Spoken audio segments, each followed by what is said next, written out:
시청자 여러분 안녕하십니까? 뉴스나우 시작합니다. 네, 장마 상황부터 알아보겠습니다. 현재 수도권에도 비가 집중되고 있고요.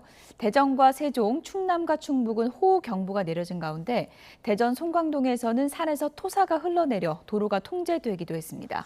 전북도 폭우와 소강 상태가 반복되고 있는 상황인데요. 현장에 취재기자들이 나가 있습니다. 네, 오승훈 기자는 대전에 나가 있죠? 네, 대전 송광동에 나와 있습니다. 김민성 기자는 지금 어디 나갔습니까?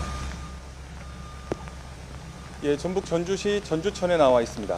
네, 먼저 오승훈 기자, 대전에 지금 비가 계속 내리고 있군요. 네, 저는 이곳 현장에 3시간 전부터 나와 있었는데요. 호우특보가 내려진 대전에서는 3시간 동안 비가 한 번도 그치지 않고 지금처럼 많은 비가 내리고 있습니다. 제 뒤로 보시는 것처럼 산 위에서는 토사가 흘러내려 도로를 덮쳤습니다. 현장 수습을 위해서 현재 굴착기도 여러 대가 동원됐습니다. 이곳 도로는 수습을 위해 양방향 통행이 모두 통제됐고 지금도 산 위에서 빗물이 쏟아져 내려오는 모습을 볼 수 있습니다. 현재 충청권 대부분 지역에는 호우주의보가 발효됐습니다. 어제부터 충청권 지역에는 최고 170mm에 달하는 많은 비가 내렸고 앞으로도 최고 120mm의 국지성 호우가 더 쏟아지겠다고 기상청은 설명했습니다. 기습적인 폭우에 수위가 높아지자 금강 홍수통제소는 세종시 금남면 도암교 지점에 홍수경보를 발령하는 등 총 9곳에 홍수특보를 내렸습니다. 비 피해도 잇따랐습니다. 새벽 시간대 충남 예산 덕산면과 부여 규안면에서는 도로 위로 나무가 쓰러져 소방당국이 출동했습니다. 이어 5시 10분쯤 공주 반포면 도로가 침수됐다는 신고가 접수됐고 2시간 뒤쯤에는 인근 지역인 동학사 상가 지역에도 물이 가득 들어찼습니다. 5시 40분쯤에는 세종시 금남면에 있는 주택이 침수됐다는 신고가 접수됐습니다. 같은 시각 대전 자운동에서는 도로가 침수돼 운전자가 승용차에 갇혀있다는 신고를 받고 소방구조대원이 2명을 구조하기도 했습니다. 대전 봉산동에서 도로가 침수돼 배수 작업을 벌였고 추동과 신탄진동에서도 각각 나무가 쓰러져 안전조치에 나섰습니다. 충남도는 공주와 보령, 예산 등 산사태 위험지역에 있는 주민 80여 명을 사전 대피시켰습니다. 또 하천 둔치주차장과 지하차도, 야영장 등 60여 곳에 대한 출입을 전면 통제했습니다. 짧은 시간에 많은 비가 내릴 경우 하천 수위가 갑자기 불어나고 산사태 발생 위험도 큰 만큼 각별한 주의가 필요해 보입니다. 네, 이번에는 거센 비가 내렸던 전북에 나가 있는 김민성 기자, 지금 상황이 어떻습니까? 예, 제가 나와 있는 이곳 전주는 호우주의보가 시작된 새벽 2시부터 세찬 비가 내렸다가 또 소강 상태가 되기를 반복하고 있는데 아침부터는 지금처럼 꽤 강력한 물줄기가 계속해서 쏟아지고 있습니다. 서해안에서 만들어지는 강한 비구름대가 유입되면서 특히 전북 서쪽을 중심으로 많은 비가 내리는 모양새입니다. 이 시각 고창군에는 호우경보가, 전북 나머지 모든 지역에는 호우주의보가 내려져 있습니다. 특히 전북 임실 강진에는 시간당 70mm 가까이, 순창에는 시간당 40mm에 달하는 폭우가 관측되기도 했습니다. 인접한 전남 담양에도 시간당 70mm에 가까운 그야말로 극한 호우가 쏟아지면서 호우 긴급재난 문자가 발송되기도 했습니다. 기상청은 오늘 전북에 낮까지는 많은 비가 내리고 늦은 오후까지도 빗방울이 떨어질 것으로 보고 있습니다. 이번 비로 다행히 아직 큰 인명피해는 없었지만 폭우로 인한 피해 신고가 속속 접수되고 있습니다. 오늘 새벽 3시 50분쯤에는 전북 순창군 구림면 국도 확장공사 현장에서 토사가 흘러내려 당국이 응급복구했습니다. 그 밖에 도로에 나무가 쓰러지고 구조물이 파손됐다는 신고가 이어졌습니다. 전북자치도는 만일의 사태에 대비해 선제적인 전면 통제에 나섰습니다. 어제 저녁부터 전주천을 비롯한 지역 내 하천변 산책로와 야영장, 둔치 주차장 등 130여 곳이 넘는 위험지역 출입이 막혔습니다. 또 지리산을 제외한 국립공원 탐방로와 서해안을 오가는 여객선 항로도 운항이 전면 중단됐습니다. 전북자치도는 재난안전대책본부 비상단계를 가동하고 24시간 상황관리를 이어가고 있습니다. 출근길 재난문자나 마을방송에 계속 귀를 기울이시고 하천 주변이나 지하차도 같은 위험지역에는 절대 접근하지 마시기 바랍니다. 네, 중부지방 중심으로 거센 비바람이 이어져서 주의가 필요한 상황입니다. 대전과 전북 상황 들어봤습니다. 오승훈, 김민성 기자 수고했습니다. 네, 지금 수도권에 비가 집중되고 있는 그런 상황이고요. 수도권으로도 홍수주의보가 확대되고 있는 상황입니다. 서울 구로구 중에 목감천에 홍수주의보가 내려졌고요. 광명시흥 구로 지역 관련 속보입니다. 네. 예. 이제 목감천은 추가로 홍수특보가 발령이 되면서 이제 특보가 발령된 지역은 12곳으로 늘었습니다. 금강 유역에 10곳이 있고요. 그리고 남쪽에 이제 낙동강 유역에 1곳, 그리고 3곳은 홍수 경보가 내려져 있는 그런 상황입니다.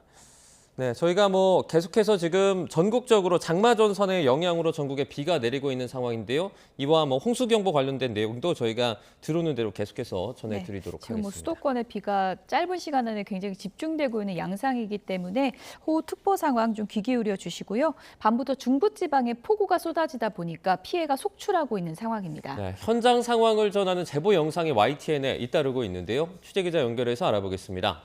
양일혁 기자, 충남 지역 먼저 전해주시죠. 네, 충남 천안에 물이 불어났다는 제보가 잇따르고 있습니다. 보시는 화면은 오늘 오전 8시 천안 다가동에서 촬영된 도로입니다. 불어난 물에 차량이 아슬아슬하게 지나고 있고요. 인도까지 물이 범람해서 공유 자전거 바퀴까지 물에 잠겼습니다. 제보자는 폭우로 인근 원성천이 빠르게 불어났고 도로가 순식간에 물에 잠겼다고 전했습니다. 다음 화면도 보시죠. 황토색 흙탕물이 넘칠 듯이 불어나 있습니다. 오늘 아침 천안시 사직동 하천 모습입니다. 제보자는 하천이 빠르게 불어나고 있다며 인근을 지나는 경부선 일반선 철길이 잠길까 걱정된다고 말했습니다. 산속 언덕에서 흙탕물이 콸콸 쏟아져 내리고 있습니다. 오전 7시쯤 충남 청양군 장평면에서 촬영된 영상인데요. 제보자는 집 앞 도로가 침수돼서 출근도 못하고 있다고 말했습니다. 충북 청주도 침수 피해가 심각하죠? 우산을 쓴 남성 영상 한번 보시죠. 허리까지 차오른 물 한가운데를 위태롭게 지나고 있습니다. 도로에 주차된 차량이 불어난 물에 반쯤 침수돼 있는 상황이고요. 오늘 오전 충북 청주 가경동에 있는 아파트 단지 안에서 촬영된 영상입니다. 제보자는 차량이 침수된 모습에 출근길이 걱정된다고 전했습니다. 예, 충북 청주는 초등학교 운동장이 잠길 정도로 폭우가 쏟아졌다고요? 화면 한번 보시죠. 초등학교 운동장이 물에 잠겨서 바닥이 보이지 않을 만큼 물이 차올라 있습니다. 충북 청주시 운천동에 있는 초등학교인데요. 아침 8시쯤 촬영된 영상입니다. 제보자는 초등학교 바로 옆에 있는 하천도 물이 불어나서 등교하는 학생들을 보고 마음을 졸였다고 YTN에 전했습니다. 다음 영상입니다. 불어난 하천에서 물살이 거세게 흘러가고 있습니다. 오늘 아침 7시 반쯤 충북 청주시 비하동에 있는 서청주 사거리에서 촬영된 영상입니다. 제보자는 회사 출근길에 폭우가 내려서 물이 제 방까지 넘어와 홍수를 걱정했다고 YTN에 말했습니다. 네, 앞서 취재기자 연결해서 현장 상황도 알아봤는데 대전에서는 도로에 토사가 쏟아지는 일이 있었죠? 맞습니다. 산에서 흘러내린 토사가 도로를 덮쳐서 흙탕물로 뒤덮였습니다. 산에서 내린 빗물이 도로를 향해 폭포처럼 쏟아지고 있습니다. 오늘 새벽 대전 유성구 송강동에 있는 야산에서 흙이 무너져 내렸다는 신고가 접수된 건데요. 다행히 다친 사람은 없었지만 양방향 도로가 통제됐습니다. 대전시는 인근 도로로 우회해달라는 안내 문자를 발송했습니다. 지금까지 전국부에서 YTN 양일혁입니다. 이번엔 지금까지 비가 얼마나 내렸고 앞으로 어디에 얼마나 더 쏟아질지 짚어보도록 하겠습니다. 네, 김민경 기상재난 전문기자 스튜디오에 나와 있습니다. 어서 오세요. 네, 안녕하세요. 그야말로 짧은 시간 안에 호우가 집중되는 물폭탄이라고 할 수 있는데 지금까지 어느 지역에 얼마나 왔습니까? 네, 어제부터 비구름이 어떻게 이동했는지 레이더 영상 준비했는데요. 화면 보면서 폭우 상황 짚어보겠습니다. 이 긴 띠 모양의 구름대가 사선으로 우리나라를 지나고 있는데요. 특히 보라색과 남색의 강한 비구름대가 충청과 전북, 강원과 경북 지역을 지나고 있습니다. 어제부터 충남 계룡과 세종, 대전 등 충청은 200mm 이상 쏟아졌고요. 특히 세종에는 오늘 아침에 1시간에 81.5mm, 충북 보은과 충남 천안 등에도 시간당 70mm가 넘는 극한 호우가 쏟아졌습니다. 밤 사이에 긴급 재난 문자가 여러 차례 이제 발송이 됐는데 이게 기준이 어떻게 됩니까? 네, 극한호우는 이 발생 위치와 강도를 예측하기 어려운 만큼 이 기상청 예보관들이 실시간으로 비구름을 감지하다가 위험이 커지면 긴급 재난 문자를 발송하는데요. 어제 오후부터 충청과 강원, 호남 곳곳에 호우 긴급 재난 문자가 발송됐고요. 오늘 오전에는 평택 등 경기 남부에도 발송됐습니다. 이 재난 문자는 시간당 강수량이 50mm 이상이거나 이 3시간 누적 강수량이 90mm를 넘거나 그리고 1시간 강수량이 72mm 이상이면 발송되는데요. 기상청은 그리고 올해부터 여기에 한 단계 더 위험할 상황을 알리는 재난성 호우 긴급재난 문자 제도도 도입했지만 이번 비에서는 아직 발송되지 않았습니다. 비구름대가 계속 이제 올라오고 있고 서울에도 호우특보 내려졌는데 지금 상황이 어떤 건가요? 네, 다시 한번 레이더 영상 네. 보실까요? 지금은 비구름대가 새벽이나 아침보다 조금 더 북쪽으로 올라온 모습입니다. 이 경기 남부에도 강한 비구름대가 위치하면서 안성과 평택 등에도 호우 경보가 발령됐고요. 10시 35분을 기준으로는 이렇게 서울 서남권에도 강한 비구름대가 위치하면서 호우주의보가 내려졌습니다. 조금 전에는 인천 남동구와 경기 시흥에도 호우 재난 문자가 발송됐고요. 그런데 보시는 것처럼 서해상에서 이렇게 계속해서 강한 비구름대가 유입이 되고 있습니다. 이 비구름이 계속해서 북동진하면서 수도권과 충청을 중심으로는 계속해서 강한 비가 이어질 걸로 보입니다. 이렇게 북동진하는 비구름이 이렇게 쭉 이어져서 가는데 그 특정 지역에만 이렇게 비가 몰리는 이유가 있습니까? 네, 조금 전 레이더 화면에서도 이 비구름이 노란색이나 빨간색, 보라색 등 여러 색으로 나타나는 걸 보셨을 텐데요. 이 공기가 서로 충돌해서 비구름을 압축한다고 해도 이 공장에서 압축기로 철판 찍어내듯이 특정 지역에만 비구름이 만들어지는 게 아닙니다. 그러니까 구름이 물건처럼 모양이 고정된 게 아니라 계속 움직이는 기체이기 때문에 이 같은 비구름 안에서도 일부는 더 강하게 발달하고 그리고 주변에서도 이 새로운 비구름이 국지적으로 만들어질 수가 있습니다. 서울 같은 경우가 지금 그런 상황이고요. 다행히 현재는 이 비구름이 계속해서 북동쪽으로 흘러가고 있어서 같은 지역에 장시간 머무는 상황은 아닙니다. 앞서 뭐 충청 지역 등 상황 알아봤는데 오늘 밤 같은 경우에는 수도권에 비가 집중되는 거라고요? 맞습니다. 이 북태평양 고기압의 가장자리가 조금 더 북쪽으로 올라오면서 비구름대도 점차 북상하겠는데요. 네. 화면 보실까요? 오늘 아침에는 이렇게 충청과 강원을 중심으로 강한 비가 집중됐다면 점차 비구름이 이렇게 수도권까지 올라오면서 오후까지는 이 수도권과 중북부 지방 중심으로 비가 쏟아지겠고요. 그리고 오늘 새벽, 내일 새벽이죠. 내일 새벽에는 이렇게 북한과 경기 강원 북부 지방을 중심으로 시간당 20에서 많게는 50mm의 강한 비가 집중될 걸로 보입니다. 그리고 이후 내일 오후에는 이 대부분 지역이 이 북동쪽으로 빠져나가거나 아니면 북쪽으로 올라가면서 비가 대부분 그칠 걸로 보입니다. 요즘에 보면 예전보다 확실히 강수의 그 강도가 좀 강해진 것 같거든요. 바다의 수온이 올라간 것도 영향이 있을 수 있다고요? 네, 위성으로 관측한 우리나라 주변 해수면 온도를 지난해와 비교해봤는데 화면 보실까요? 이 왼쪽이 지난해 7월 7일 그리고 오른쪽이 그제 모습입니다. 우리나라 주변만 보면 사실 큰 차이가 없어 보입니다. 하지만 남쪽 해상은 이렇게 올해가 조금 더 30도가 넘는 수온들이 있는 것을 볼 수 있는데요. 이 바다 수온이 높아지게 되면 북태평양 고기압이 더 강하게 발달하는 데 영향을 줄 수가 있고요. 이 먼 남쪽에서는 열대요란이나 태풍이 발달하기에도 더 유리한 환경이 만들어집니다. 그리고 무엇보다 중요한 건 이 따뜻한 바다는 더 많은 수증기를 대기로 공급한다는 건데요. 쉽게 말해서 이 물탱크가 커진 만큼 비구름이 한 번 터지면 예전보다 더 많은 비를 쏟아낼 수 있는 환경이 만들어지는 겁니다. 네, 지금 뭐 속보 보면은 경기 오산에 이제 호우 경보가 확대돼서 시간당 30에서 40mm 폭우가 예보됐는데 지금 나오는 호우특보 상황을 보면 수도권 쪽으로 비가 집중되고 있다 이렇게 볼 수 있는 거겠죠? 네, 맞습니다. 네, 하지만 하지만 반대로 이렇게 남부지방 같은 경우에는 폭염이 기승을 부리고 있는데요. 이 열대야주의보가 발효된 곳도 있습니다. 열대야주의보는 이 기후위기에 대응하기 위해서 기상청이 올여름에 처음으로 도입한 특보인데요. 이 폭염특보가 내려진 지역에서 밤사이 열대야가 나타나고 건강피해가 우려될 때 발령이 되고 있습니다. 이 지역별 기준으로는 조금 다른데요. 서울 같은 대도시와 해안 그리고 섬 지역은 26도 이상, 제주도는 27도 이상이 기준입니다. 있습니다. 밤사이 열대가 나타난 지역은 오늘 낮에도 무더위가 이어지겠는데요. 이 영남과 제주 곳곳에는 폭염특보가 내려진 가운데 오늘 오전에는 경남 하동에도 발령되는 등 이 남부는 계속해서 폭염특보가 확대되고 있습니다. 오늘도 체감온도가 33도 안팎까지 오르는 만큼 온열 질환에도 각별한 주의가 필요합니다. 장마가 시작이 된 지 얼마 되진 않았지만 이전과 비교했을 때 좀 다른 것 같아요. 왜 그렇습니까?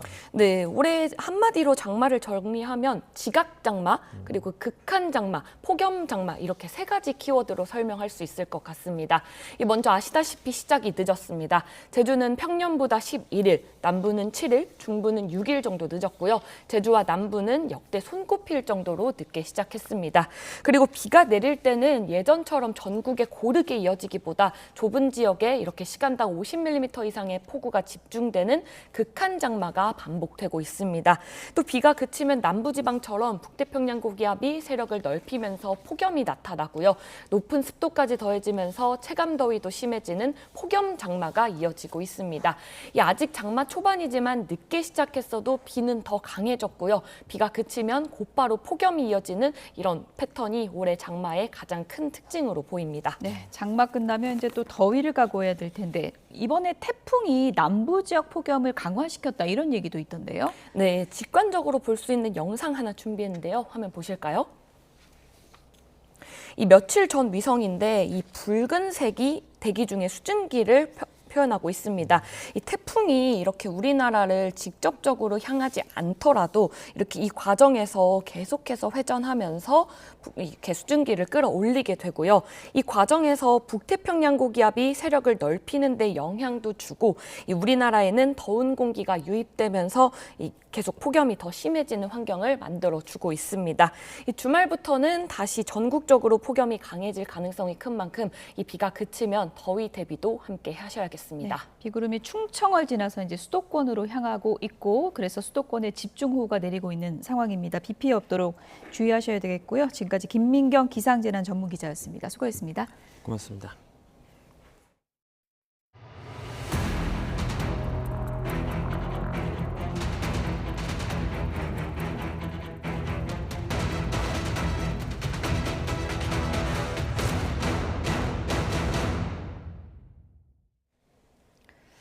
윤석열 전 대통령이 오늘 체포방해 등 직권남용 혐의에 대한 대법원의 최종 선고를 받습니다. 비상계엄 사태 이후에 583일 만에 첫 번째 대법원의 판단이 나오는 건데요. 취재기자 연결해서 알아보겠습니다. 권준수 신규 기자 나와주시죠. 네, 저희는 대법원에 나와 있습니다. 윤석열 전 대통령의 체포방해 등 혐의에 대한 대법원 상고심 선고가 조금 뒤 오후에 열릴 예정인데요. 구체적으로 몇 시부터 선고가 진행됩니까? 네, 오늘 오후 2시에 선고 예정돼 있습니다. 12.3 비상계엄 사태 이후 583일 만에 나오는 첫 대법원 판단으로 의미가 큽니다. 이번 선고 장면은 YTN을 통해 실시간으로 확인하실 수 있겠습니다. 다만 오늘 윤 전 대통령의 모습은 보이지 않을 전망입니다. 상고심 선고에는 피고인이 출석할 의무가 없기 때문인데요. 윤 전 대통령은 오전 10시부터 시작된 서울고등법원 내란 혐의 항소심 재판에 참석하고 있습니다. 네, 대법원 분위기도 전해드리겠습니다. 오늘 대법원은 정문과 동문 가운데 동문만 개방하는 등 청사 보안을 강화했습니다. 선고가 열릴 1호 법정 앞에서는 일반 시민은 물론 기자들을 상대로도 방청권 유무를 엄격히 확인한다는 계획입니다. 오늘 법정엔 사건을 맡은 대법원 3부의 이훈구 재판장과 주심인 이수견 대법관 그리고 노경필 대법관이 들어설 예정입니다. 3부 소속인 오석준 대법관은 윤 전 대통령의 서울대 법대 1년 후배로 재판 공정성에 대한 오해 우려로 이번 사건에 참여하지 않았습니다. 그렇다면 윤 전 대통령이 받는 혐의도 다시 한번 짚어볼까요? 네, 윤 전 대통령의 혐의는 특수공무집행 방해 그리고 직권남용 등입니다. 지난 비상계엄 수사 당시 공수처와 경찰이 체포영장을 집행하려고 하자 경호처를 동원해 물리적으로 막아섰다는 내용입니다. 또 계엄 선포 당시 일부 국무위원들만 소집한 채로 국무회의를 진행해 다른 위원들의 심의권을 침해한 혐의도 있습니다. 여기에 계엄령 관련 외신 허위 공보와 계엄 선포문 사후 작성, 비화폰 정보 삭제 지시 혐의도 포함됐습니다. 이 같은 혐의를 바탕으로 지난 1월 1심 재판부는 윤 전 대통령에게 징역 5년을 선고했는데요. 이어진 올해 4월 항소심에서는 일부 무죄가 나왔던 혐의가 뒤집히면서 형량이 2년 더 늘었는데 이 징역 7년 판결이 오늘 확정될지 주목됩니다. 네, 당시 체포영장을 막아섰던 경호처 수뇌부는 오늘 1심 선고를 앞두고 있습니다. 윤 전 대통령의 지시를 받아 현장에서 공수처의 영장 집행을 몸으로 막아선 인물들이죠. 경호 인력을 지휘했던 박종준 전 경호처장과 김성훈 전 경호처 차장이 1심 선고를 앞두고 있습니다. 같은 시각 오후 2시에 서울중앙지방법원에서 진행되는데요. 당시 공수처 수사권과 체포영장 적법성에 대한 논란이 있었기 때문에 윗선의 지시를 따를 수밖에 없었다고 재판 과정에서 주장해 왔습니다. 내란 특검은 각각 징역 7년을 구형한 상태입니다. 이런 가운데 오늘 건진법사 전성배 씨와 윤영호 전 통일교 세계본부장에 대한 상고심 선고도 이뤄졌죠. 네, 조금 전 대법원은 전 씨와 윤 전 본부장에게 각각 징역 5년과 징역 1년 6개월을 내린 원심 판결을 확정했습니다.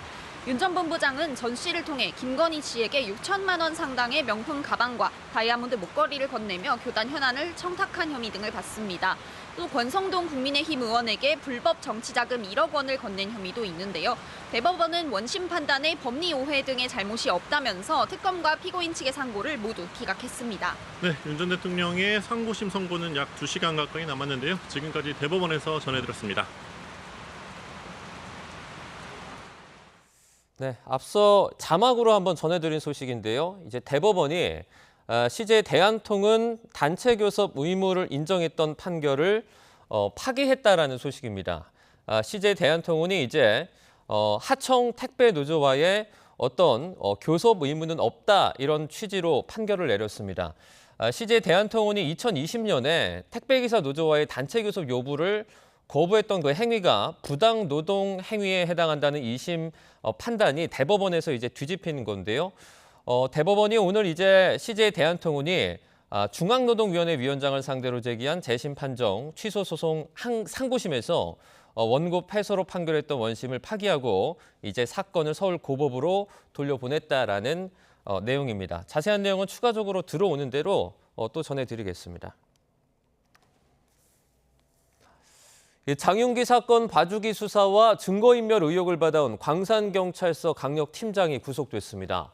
검찰은 수사 담당 팀원 2명을 참고인으로 소환했고 경찰은 장윤기 아버지를 조사했습니다. 취재기자 연결해서 자세한 이야기 들어보겠습니다. 오선열 기자, 수사 과정에 여러 의혹이 일었던 강력팀장이 결국에는 구속이 됐죠?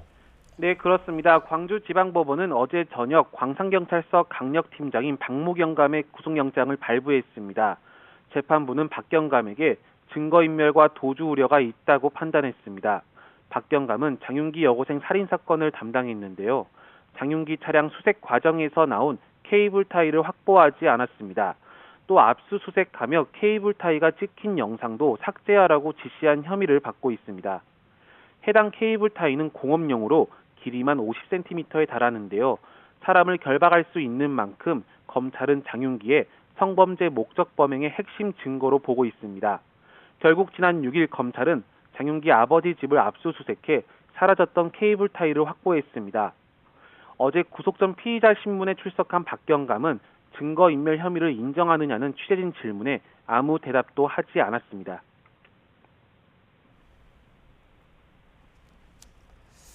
네, 이어서 장윤기 사건 담당 강력팀장이 구속이 되면서 검찰과 경찰 모두 수사의 속도를 내고 있는 거죠? 네, 그렇습니다. 검찰은 어제 광산서 강력팀장인 박모경감의 팀원 2명을 참고인 신분으로 불러 조사했습니다. 장윤기 차량에 있던 케이블 타이를 증거에서 빠뜨린 이유가 무엇인지를 물었고요. 또 수사팀의 증거인멸 가담 여부나 윗선의 지시 등을 확인한 것으로 알려졌습니다. 광주 광산서 살인사건 관련 진상규명 특별수사팀도 어제 장윤기 부친 장모경감을 불러 조사했습니다. 아들 장윤기의 성인용품 리얼도를 폐기한 경위와 강력팀 형사들과 수차례 통화한 이유를 캤고요. 또 장윤기 차량에서 케이블 타이를 가져간 경위도 조사했습니다. 특별수사팀은 강력팀장 박경감이 케이블 타이를 그대로 놔두라고 지시했다는 취지의 진술을 확보했습니다. 검찰과 특별수사팀은 수사 지휘관이 개입했는지를 전반적으로 들여다보고 있습니다. 지금까지 광주 전남 취재본부에서 YTN 오선열입니다. 네, 광주 여고생 살인 사건 관련한 추가 소식도 전해드리겠습니다. 장윤기 사건을 계기로 보안 수사권 완전 폐지에 대한 우려의 목소리가 나오는 가운데 경찰이 경찰 수사의 신뢰를 높이기 위한 쇄신 TF를 구성하겠다라고 밝혔습니다. 경찰청은 장윤기 사건과 관련해서 유사 사례 재발을 방지하고 경찰 수사에 대한 더욱 엄격한 통제 방안 마련을 위해서 명망 있는 외부 인사를 위원장으로 하는 경찰 수사 신뢰 제고를 위한 쇄신 TF를 구성할 계획이다라고 밝혔습니다. 이 TF는 위원장과 과반수 위원을 외부 위원으로 구성을 하고 전국 경찰관서를 대상으로 유사한 사건에 대한 전수조사를 실시하겠다라는 방침입니다. 경찰은 이와는 별도로 국가수사본부장 직속으로 내부비리 수사대를 신설해서 수사 비위에 대해 엄정하게 대응한다라고 덧붙였습니다. 앞서 해외 체류 중인 경찰청장 직무대행은 이번 사건을 계기로 급히 귀국을 결정했는데 내일 귀국한 직후에 경찰 지휘부 화상회의를 개최해서 이런 내용을 구체적으로 논의할 계획입니다. 네, 날씨 관련 소식도 들어왔는데요. 수도권 집중호우로 피해가 속출하고 있습니다. 경기 시흥에서는 안현교차로 양방향 도로가 침수됐다라는 소식이 들어왔습니다. 현재 이제 양방향의 도로가 모두 통제가 된 상황인데요. 그래서 이 근처를 지나가는 차량은 우회를 해서 가셔야 할 것 같습니다. 다시 한번 전해드리겠습니다. 경기 시흥의 안현교차로 은행에서 매화 양방향 도로가 현재 침수가 됐다라는 소식입니다. 저희가 또 관련한 자세한 내용은 들어오는 대로 전해드리겠습니다. 어젯밤 11시쯤 서울 가련동에 있는 3층짜리 주택에서 불이 났습니다. 이 불로 집안에 남아있던 초등생 남매가 안타깝게 숨졌습니다. 사회부 연결해서 자세하게 알아봅니다. 송수영 기자, 화재 현장 상황은 어떻습니까? 창문에는 구멍이 뻥 뚫려 있고 빌라벽은 검게 그을렸습니다. 현관문엔 노란색 출입 통제선이 쳐 있고 계단에는 화재로 타버린 파편이 그대로 남아 있습니다. 어젯밤 11시쯤 서울 가련동에 있는 3층짜리 빌라 3층 세대 안에서 불이 났습니다. 화재 당시 몸을 급히 피했던 주민의 말을 직접 들어보시죠. 3층에서 불이 솟아서 소방차는 한 5분 내로 없던 것 같아요. 대략 한 5대, 6대 정도가 왔고 그 전에 이제 그 전에 경찰이 왔었고 그러면서 이제 화재 진행이 시작이 됐고 네, 그래서 안타까운 인명 피해도 발생했죠. 네, 이 불로 집안에 있던 초등학교 2학년 남자아이와 1학년 여자아이가 심한 화상을 입고 의식이 없는 채 발견됐습니다. 아이들은 심정지 상태로 이송됐지만 결국 숨졌습니다. 남매는 불이 난 세대 안방에서 발견됐는데 해당 빌라에 살고 있던 것으로 파악됐습니다. 경찰은 화재 당시 보호자가 외출하고 있던 것으로 보고 있습니다. 애기들 둘이 심정지들이 됐다고 그러니까 그게 좀 마음이 아파요. 항상 우리가 옆에 살았잖아요. 꼭 보면 인사하고 다니고 그랬거든. 인근 주민들에 대한 피해도 있었다고요. 네, 소방당국은 펑 소리와 함께 연기와 불꽃이 보였다는 이웃 주민의 신고를 받고 출동했습니다. 건물 주민 2명이 연기를 흡입해 병원으로 이송됐고 이 밖에도 9명이 대피했습니다.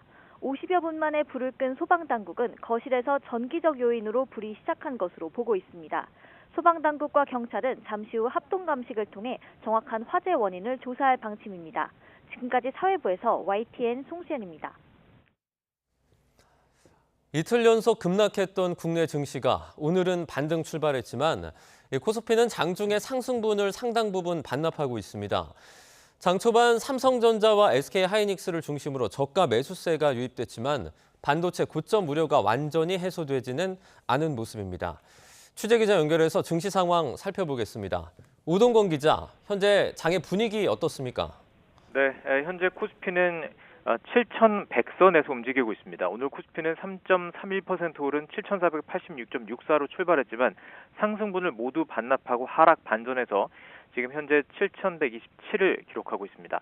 다만 코스닥 1.02% 오른 792.99로 개장해 상승폭은 많이 반납했지만 아직 하락 반전하지는 않은 모습입니다. 어제 코스피는 전 거래일보다 5.35% 급락한 7,246.79의 거래를 마치며 7,000선까지 위협받는 모습이었습니다. 삼성전자와 SK하이닉스가 이틀 연속 급락하며 지수 전체를 끌어내렸습니다. 오늘은 삼성전자, SK 하이닉스 장 초반 각각 3%, 8%대 급등세를 보였지만 현재 삼성전자는 27만 원, 그리고 하이닉스는 212만 원대에서 거래되고 있습니다.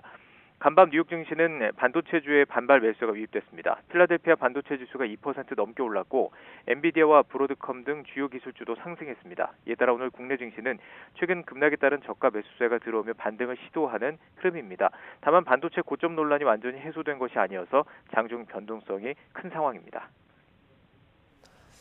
미국과 이란의 긴장이 다시 커지면서 유가와 환율도 변수인데 외환 시장 상황은 좀 어떻습니까? 네, 원달러 환율은 다시 1,500원대에서 움직이고 있습니다. 오늘 서울 외환시장에서 원달러 환율은 1,506원대에서 거래되고 있습니다. 어제 오후 3시 30분 기준 1,498.5원보다 약 8원 정도 오른 수준입니다. 미국이 이란을 다시 공습했다는 소식이 전해지면서 중동 지역의 지정학적 리스크가 다시 커진 상황입니다. 이 때문에 국제유가도 큰 폭으로 올랐습니다. 9월 인도분 브렌트유는 배럴당 78달러 선, 8월 인도분 서부 텍사스산 원유는 73달러 선까지 상승했습니다. 중동 리스크가 길어질 경우 원유 공급 차질 우려가 커질 수 있고 이는 다시 물가와 환율 부담으로 이어질 수 있습니다. 오늘 금융시장은 반도체주 반등 지속 여부와 중동 리스크 환율 움직임이 변수가 될 것으로 보입니다. 지금까지 경제부에서 YTN 오동건입니다.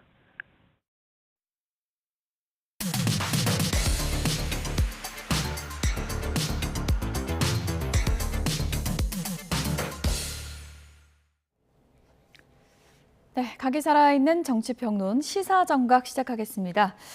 오늘은 전남, 광주, 목포시 김원희 민주당 의원 그리고 국회의원 3선 20대 국회 원내대표로 활약을 했던 김성태 전 의원 두 분을 모셨습니다. 어서 오세요. 예, 안녕하세요. 네. 김원희입니다. 민주당 전당대회 열기가 뜨거워지고 있는데요. 이번엔 게임의 룰을 놓고 신경전이 치열합니다. 얘기 들어보시죠. 당원 당규를 위반하면서 무엇을 할 수 있는 것은 아니지 않느냐. 그래서 저도 좀 당혹스러웠습니다. 당대표 선출에 선호투표를 도입하는 것은 공개 최고위가 끝나고 다시 더 논의하기로 했습니다. 당원 당규를 개정하면서까지 전당대회를 룰을 바꾸는 것은 옳지 않은 것 같습니다.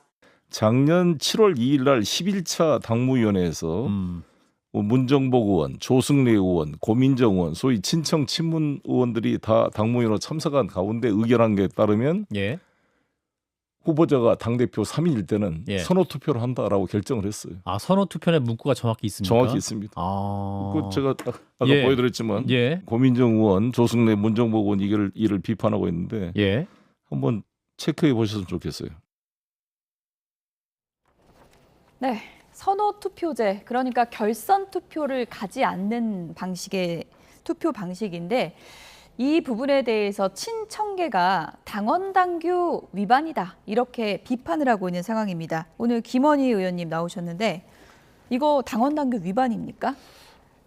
결론적으로 말씀드리면 당원 당규 위반이 아니고요. 이미 아까 죄송합니다. 송영길 전 대표님께서 말씀하신 당무위 의결로 이미 해소가 된 논란입니다. 오늘 뭐 종이를 좀 갖고 오셨는데 이걸 비춰주시면 이게 뭐냐면 25년 7월 2일자 당무위 의결 사항입니다. 여기에 보면 25년 8월 전당대회를 준비하는 과정에서 그 경선 룰을 확정하는 당무위였거든요. 그러니까 8월 달 전당대회를 위해서 7월 2일 날 당무위를 개최해서 의결한 겁니다. 여기 보면 과반수 득표자를 당선인으로 하고 경선 후보자의 수가 3인 이상일 경우 선호투표를 실시한다 이렇게 딱 빨간색으로 의결되어 있죠. 네, 지금 시청자 여러분께서는 글씨가 좀 작아서 안 보이실 것 같긴 한데 밑에 선호투표가 분명히 써져 있긴 하네요. 그리고요. 이때 의결에 참여했던 명단을 가져왔습니다. 여기 보시면 이 문제를 최초로 제기한 조승래 전 사무총장님도 이름이 들어가 있고요. 그다음에 문정복 의원님 그리고 고민정 의원님 등등 요즘 또 특히나 우리 전준희 위원장인 이하경 의원님도 있고 다 계십니다. 그래서 빨간색 동그라미까지 해갖고 갖고 이때 이제 당무위라는 게 왜 하게 되냐면 보통 전당대회 준비위원회가 이제 당에 구성이 됩니다. 그 전당대회 위원회에서 경선 룰이라든가 뭐 여러 가지 논란이 되고 이슈가 되는 사항들을 경선의 룰을 정해서 최고위에 보고를 합니다. 그럼 보고받은 최고위는 거기서 의견을 모아서 그걸 당무위의 안건으로 삼고 당무위의 의결을 통해서 이제 전당대 룰과 일정과 이런 것들이 이제 세팅이 되는 거죠. 예. 무슨 얘기냐면 이때 25년 8월 전당대회를 준비하면서 경선 룰을 확정한 당무이기 때문에 후보가 몇 명일지 누구일지 모르는 상황에서 네. 경선 룰을 당무위에서 정하는 겁니다. 근데 결국 이때 후보자가 둘밖에 없어서 예. 즉 정청래 후보와 박찬대 후보 둘밖에 없어서 예. 선호투표까지는 가지 못했지만 이미 둘의 경선 룰로 선호투표가 당무위 의결로 확정이 됐던 겁니다. 그래서 누가 됐죠? 정청래 당대표가 됐고 예. 이 룰 세팅을 하는 과정에서 정청래 후보 측과 박찬대 후보 측에 아무런 이의 제기가 없었고 그래서 당무위에서 84%의 압도적인 찬성으로 통과가 됐던 겁니다. 그래서 이미 이 당헌 당규 논란은 이 당무위 의결로 이미 해소가 되었다라고 보는 게 일반적인 사람들의 생각입니다. 그러니까 당헌에 결선 투표라는 단어가 들어가 있더라도 그것을 이제 수정하는 얘기를 이제 당무위에서 결정을 지었기 때문에 지금 네. 정청래 전 대표 측에서 주장하는 것은 근거가 없다 이렇게 보시는 거군요. 자신들이 이미 예. 이 룰로 25년 8월 전당대회를 치른 거예요. 이미 당 대표가 됐다 이 룰로. 그렇죠. 예, 그때는 2명이었기 때문에 선호투표가 없었을 선호투표가 뿐이지 없었을 만약에 뿐이다. 다른 후보가 예. 한 명 더 있었으면 예. 결선 투표를 했겠죠. 결선 투표의 한 방식으로 선호투표를 실시했겠죠. 그런데 그때는 후보가 2명이어서 안 했어요. 그러니까 그때는 자기들한테 유리하니까 아무 말 안 했다가 이제 와서 이게 당헌 당규상의 문제다라고 한다면 그리고 이미 자기들이 그 당무위 의결에 직접 참석을 했든 아니면 위임을 했든 문정복 우리 최고님이나 우리 조승래 전 사무총장님이 이미 거기에 명단이 들어가 있잖아요. 당무위 예. 의결 사항으로. 예. 그렇다면 본인들이 그런 얘기가 가능한 거죠. 유리할 때는 아무 얘기 안 했다가 불리하다고 판단되니까 룰을 건드는 거 아니냐. 이런 거를 이제 흔히 우리가 전문 용어로 내로남불이라고 하죠. 예. 네. 당내에서 내로남불이 일어나고 있다 이런 지적을 해주셨고요. 지금 호우 관련해서 속보가 한 가지 들어와서 이거 먼저 좀 전해드리도록 하겠습니다. 장맛비가 내리고 있는 경북 영주에서 70대 남성이 하천에 휩쓸려 실종돼 소방당국이 수색 작업을 벌이고 있다는 속보가 들어왔는데요. 오늘 오전 10시쯤 경북 영주시 풍기읍 남원천에서 70대 남성 A씨가 물에 빠져 떠내려가고 있다. 이런 신고가 접수됐다고 합니다. 소방당국은 담당 소방서의 인력과 장비를 모두 동원하는 대응 1단계를 내리고 하천 주변에서 A씨를 수색하고 있습니다. 네, 경북 영주에서 불어난 하천에 70대가 휩쓸려 실종된 상황이고요. 수색 작업이 이루어지고 있다고 하니까 추가 내용이 들어오는 대로 다시 한번 전해드리도록 하겠습니다. 네, 룰의 전쟁이라는 거는 경선 때마다 있는 거긴 한데 어쨌든 반발하는 쪽이 좀 내가 지고 있다 이렇게 느끼는 쪽인가요? 어떻게 봐야 됩니까? 불과 이제 한 20일 전까지만 해도 당 대표를 하고 또 당 대표의 임명에 의해서 사무총장을 했던 그런 분, 그리고 당 대표와 함께 런닝메이트로 실질적으로 친청계 최고위원회를 하시는 그런 분들이 지금 문제 제기를 하는 거예요. 예. 왜 이게 지금 문제 제기를 하는가 하면은 이게 선호투표제 같은 경우는 상당히 이제 편리한 측면도 있어요. 일체 가반수가 안 녹으면은 다시 재투표하려면 또 예. 맨날 며칠 기다렸다 해야 되고 비용도 많이 들고 예. 복잡하죠. 그렇지만 이제 이 선호투표제 같은 경우는 이게 계산 방식이 좀 복잡하다 그렇죠. 보니까 이게 일반 국민이 이제 개표 과정을 어떤 직관적으로 이제 납득하기 어려운 그런 측면이 있어요. 그러다 보니까 그 이제 선거 결과에 대한 불신이라든지 또 음모론을 또 제기할 수도 있는, 야기할 수도 있는 그런 또 맹점도 있어요. 근데 근본적으로 정청래 전 대표나 그 정청래 대표 허리 많은 친청계 인사들이 저 문제 제기를 하는 거는 이런 거예요. 지금 이제 3인 이상 고민정 의원도 나오고 누구도 나올 예. 수도 있는 거 아니에요? 그러면은 5인 6인도 될 수 있는데 지금 민주당 이제 당무위나 이제 이 전당대회를 준비하는 예. 그쪽에서는 이제 3인 이상이 되면 이제 컷오프 제도를 도입하는 거예요. 예. 그러니까 결론은 3명 가지고 하는데 그 3명까지 하는 것은 작년에 이제 당무위원회에서 선호투표를 간다. 이렇게 해놨는데 이제 정청래 쪽에서는 이제 문제 제기를 하는 게 이걸 당헌 당규까지는 고치지 않았지 않느냐. 바로 그 이야기예요. 예. 핵심. 그러니까 이제 논란이 보시기엔 논란이 될 만하다고 보세요? 근데 이게 뭐 앞에 이제 김 의원님께서도 예. 말씀했듯이 예. 본인이 작년에 이제 이 선호 투표제는 아니었지만 그때는 후보가 두 사람이니까 네. 한 방에 그냥 가반 그렇죠. 결과가 나와버리잖아요. 근데 그때 이제 또 전당대회를 준비하는 그쪽에서 당무위원회 결과가 이제 그걸 룰 세팅이 됐기 때문에 그걸 예. 가지고 시비가는 그런 정청래 대표 진영이 약간은 이제 좀 설득력이 좀 떨어질 수가 설득력이 있죠. 떨어집니까? 인정해야 되죠. 다만 예. 당헌 당규를 고치지 않은 부분은 예. 있습니다. 근데 당헌 당규가 안 되더라도 선관위의 이런 룰 세팅 이 부분은 당헌 당규에 세밀하게 다 들어가는 내용들이 아니기 때문에 예. 뭐 그렇게 크게 또 논란거리는 아니라고 봐야죠. 그 첫 화면에 정청래 전 대표께서 좀 뭐 호소하는 얘기가 좀 나왔잖아요. 예. 불만 섞인 목소리가 나왔는데 정청래 전 대표가 수석 최고위원이었던 시절 24년 6월에 최초로 이제 선호투표제가 우리 당헌 당규상 들어오는 네. 당무위 의결 사항이 있었습니다. 그때 당시에 24년 6월 최고위에서 선호투표제 도입 등이 포함된 내용의 당헌 당규를 네. 우리 당원 84%가 동의해 줬다며 굉장히 환영하는 내용의 발언을 합니다.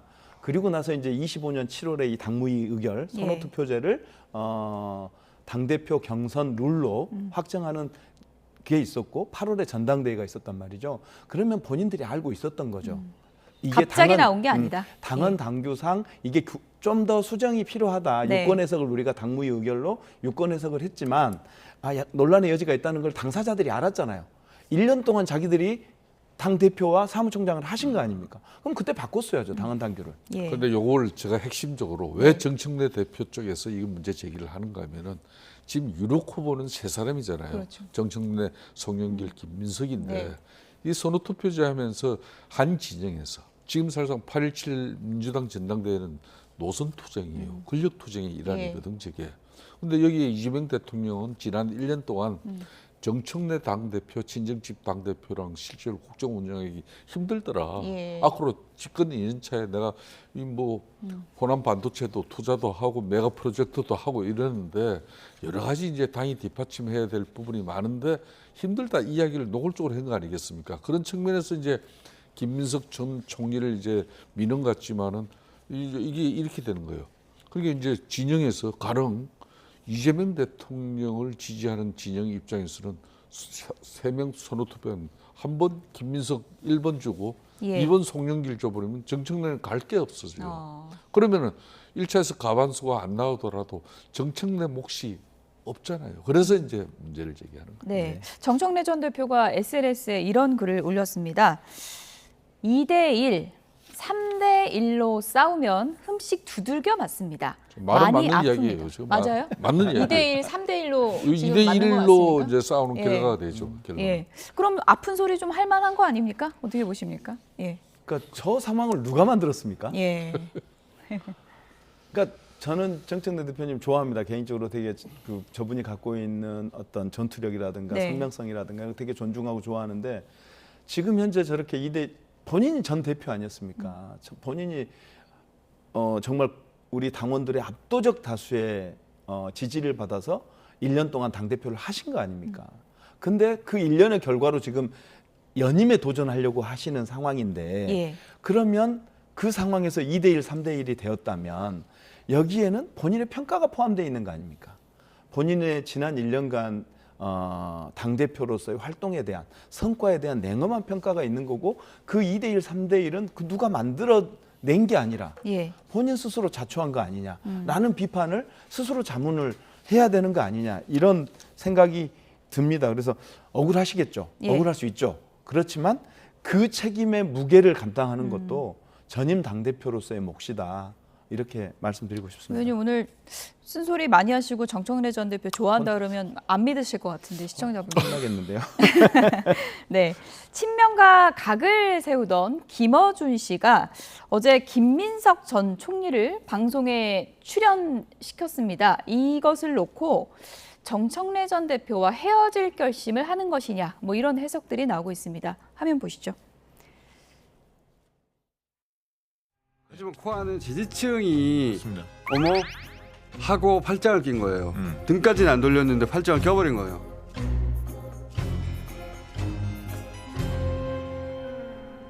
김민석 왜 계엄 해제 표결에 불참했어? 감기약 먹고 잤어? 이런 의혹 제기 있잖아요. 네. 네. 간발의 차이로 놓쳤다. 제가 1초 늦었습니다.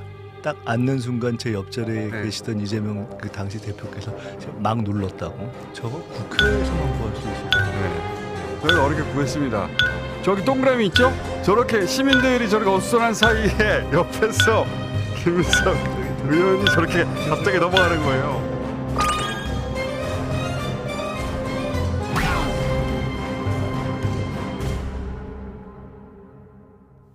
저번대 표결을 못한 것, 예. 뭐 이 정도 아닌가요? 쉽게 네, 그럼 표결에 참여하지 못한 것 팩트 아니냐 이 말씀이신 거죠? 이거 제가 말한 게 다 사실이잖아요. 그냥 예. 그 정도를 뭐 알면 되지. 네, 저는 뭐 그 정도.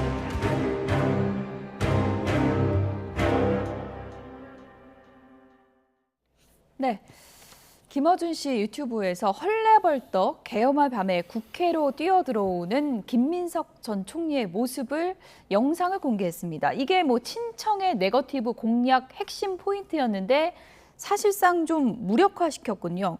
제가 공교롭게 예. 며칠 전 YTN 이 예. 방송에 나와가지고 제가 다른 이야기를 했는데 정청래 대표가 요 며칠 상간을 고림 모원 사면초가 지금 상당히 어려운 이 처지를 극복하지 못하면은 선거는 초반에 기세에 눌려버리면 결과 보라만합니다. 그러니까 문재인 전 대통령도 이재명 대통령이 청와대 초치에 오찬하니까 뭐 친문 인사들도 뭐 다들 대통령의 뜻이 어디 있는지 다 알잖아요. 또 뭐 가장 본인의 정청래 대표의 가장 큰 응원군인 김어준 방송인도 뭐 이 방송하기 전에는 어디가 있었어요? 프랑스 식당 개업한다고 가 있었어요. 예. 식당 개업한다고 갔다 오시더니 사실상 어제 저 부분은 김어준 방송을 통해서 김인석 전 총리의 재작년 비상계엄에 표결 참여하지 못한 그 면죄부 내용을 갖다가 어떻게 보면 김어준 방송이 더 그냥 정리를 해준 그런 그림이에요. 정리를 해준 겁니까? 그런 거죠. 예. 또 그런 상황에서 이제 남은 사람은 이제 유시민 작가인데 요즘 유시민 작가도 뭐 재건축 정축론 이야기 해놓고 이제 한동안 세트 마우스하고 입 닫고 있잖아요. 이러면 이제 정청래 당대표는 어려워진 상황이거든요. 그래서 저 생각은 이런 때는 이런 거예요. 이제 이재명 대통령이 워낙 일을 크게 벌려놨고 또 집권당이기 때문에 국정 운영을 뒷받침해야 될 책임이고 대통령 자신이 이 사람하고는 좀 불편하더라. 그런 입장을 사실상 공론화된 마당이니까 이런 때는 정청래 당대표가 그냥 하늘 한번 이리 쳐다보고 긴 호흡으로 이렇게 가는 게 맞죠. 불출마하라고 얘기하시는 건가요? 저는 이제 그런 마지막 고민이 그 대목이 남았으리라고 봅니다. 아직 출마 선언을 공식화하지 않았기 때문에 막판 고심할 수 있다. 이런 얘기시군요. 어쨌든 지금 친청계에서는 표결을 안 한 건 팩트다. 이렇게 이제 계속 공세를 펴고 있는데 사실 김원희 의원께서 지난번에 얘기해 주셨잖아요. 그 계엄의 밤에 김민석 전 총리 뛰어오는 거 봤다고. 그러니까 지금 오늘 이 YTN 화면에는 안 나왔는데 뉴스공장에서 그 김어준 총수가 이성윤에게 이 문제는 됐다. 사과하고 마무리 지어라라고 하는 공고의 말을 하는 내용이 있거든요. 그래서 저는 이성윤 최고가 책임 있게 사과하고 이 문제를 좀 일단락 짓기를 바랬어요. 그런데 그 뒤에 2시간 동안 뭐 했냐? 결국 투표 안 한 거 아니냐? 이렇게 이제 논란이 이어지는 것을 보면서 저는 조금 좀 거시기하다. 이런 거는 좀 책임 있는 정치인답게 정리를 해줘야지. 저는 이 사건 보면서 타진요 사건이 생각났어요. 타진요가 입학증명서, 졸업증명서 다 보여줬는데 그 뒤로도 그걸 안 믿고 계속 문제 제기하는 사람들이 있었잖아요. 결국 그 사람들은 어떻게 됐죠? 책임을 다 물었잖아요. 이성윤 최고께서 이 상황을 계속 이렇게 몰고 간다면 결국 당원들로부터 책임을 묻게 될 거다. 그는 그래서 엄중히 좀 이 상황을 봤으면 좋겠고. 근데 표결을 안 한 건 팩트다. 이런 공세를 펴는 거는 어떻게 보세요? 그거는 표결에 참여 안 한 사람이 제가 확인해 봤는데 한 17, 18명쯤 됩니다. 그때 비상계엄 할 줄을 몰랐으니까 예. 외국에 나가서 의원외교를 하던 분들도 꽤 있었고요. 지방에서 지역 활동하던 분도 있습니다. 제가 그 산자중기위, 국회 산자중기위 민주당 간사를 그때 맡고 있었는데 저희 상임에서도 한 분이 지방에 계시다가 결국 새벽 3시에 오셔가지고 표결을 못했습니다. 근데 예. 그분이 그 이후에 벌어진 모든 탄핵 집회부터 시작해서 파면이 이루어질 때까지 정말 멸사헌신적으로 이 윤석열 내란을 종식시키기 위해서 최선의 노력을 다했습니다. 그분께는 아마 표결을 못한 그 어떤 무거운 책임감 이런 게 있었을 거란 말이죠. 그런 분들한테 만약에 진짜 두려워서 안 온 사람이 누가 있겠습니까? 김민석 전 총리가 두려워서 그날 도망간 거 아니냐라고 하는 프레임을 만들고 싶었던 거 아니냐라는 의심을 받고 있잖아요, 지금. 예. 그 의심은 깨졌잖아요. 표결은 못했지만 그러면 감싸 안아줘야죠. 핵심적인 의심은 해소가 된 거다. 그렇죠. 그리고 예. 이제 그 다음 뒷단의 문제는 동지적 관계로서 같이 해소해 나가면 될 일을 그거를 표결을 참여 안 한 건 사실 아니냐 이렇게 나온다면 좀 아쉽다, 안타깝다 이런 생각입니다. 네. 당심에는 큰 변수가 안 될 거라고 보십니까? 전당대회 과정에서? 아니 이걸 봄으로써 이제 그 가장 큰 아까 앵커님께서 말씀하셨던 대로 가장 큰 네거티브였잖아요, 이게. 예. 그 문제가 해결됐으니 김민석 전 총리께 도움이 되겠다 이런 생각은 들죠. 김성태 전 의원께서 뭐 고립무원이다 이런 표현까지 써주셨는데 정청래 전 대표가 아직 출마 선언을 안 하고 있습니다. 그 시점을 어떻게 잡을지 아니면 정말 불출마 가능성도 있는 것인지 그 부분은 좀 기다려 보도록 하겠습니다.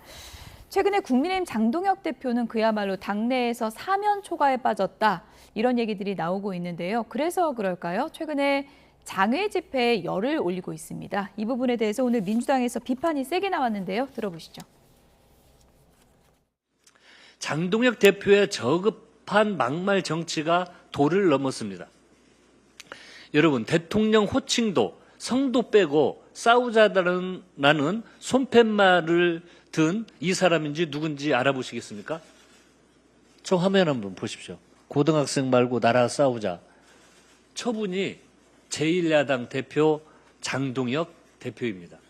좀 부끄러울 따름입니다. 요즘 국민들 사이에 이런 말이 돈다고 합니다.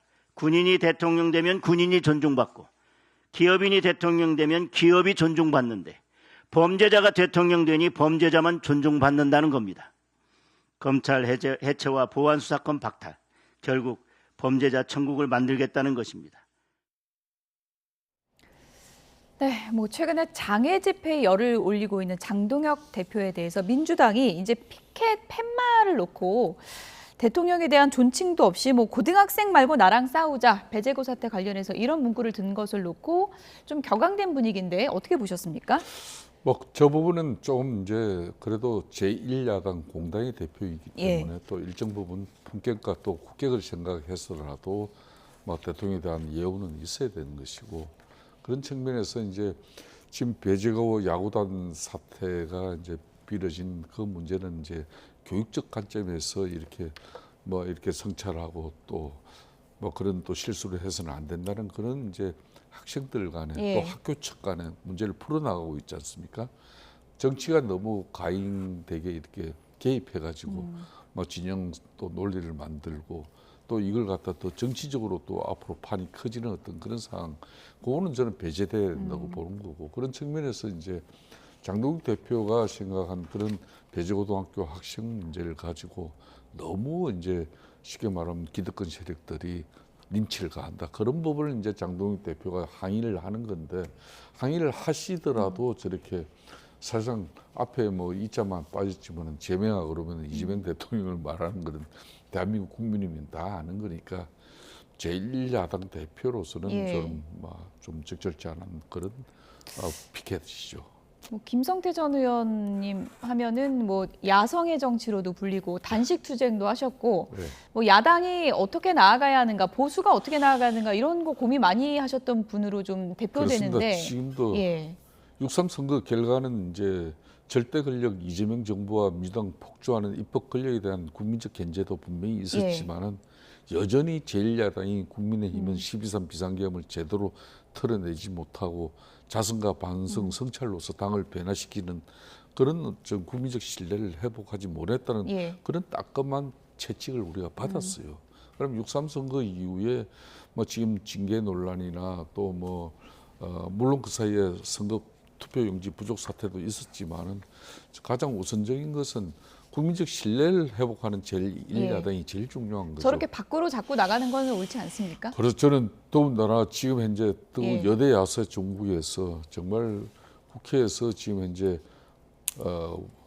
정진식 원내대표하고 이렇게 당의 힘을 이제 결집시키는 어떤 그런 역량을 만들어내는 게 우선이죠. 그런데 이게 저리 되면은 원내대표는 또 장동혁 당대표의 저는 장애투쟁 방식에 대해서 예. 일정 부분 선을 긋고 있고 이럴 되면은 당이 분란이 난 그런 상태가 되는 거고 이런 상태에서 이재명 정부를 견제 비판하고 거대 입법 걸린 민주당을 상대한다는 것은 사실상 불가능한 거예요. 그렇기 때문에 저는 우리 당이 좀 국민적 예. 신뢰를 회복하는데 가장 우선적인 어떤 그런 자세와 태도가 더 중요하다 보는 거예요. 네, 장동혁 대표가 오늘은 광주로 간다고 합니다. 김영근 광주경찰청장을 만나서 최근에 그 장윤기 사건 관련해서 보안 수사권 문제를 좀 부각시키려는 의도로 보이는데요. 민주당에서는 어쨌든 이 보안 수사권 폐지하는 형소법 오늘 발의를 한다는 계획이죠. 네, 원칙적으로 보안 수사권 폐지의 방향을 굳건히 하고 있습니다.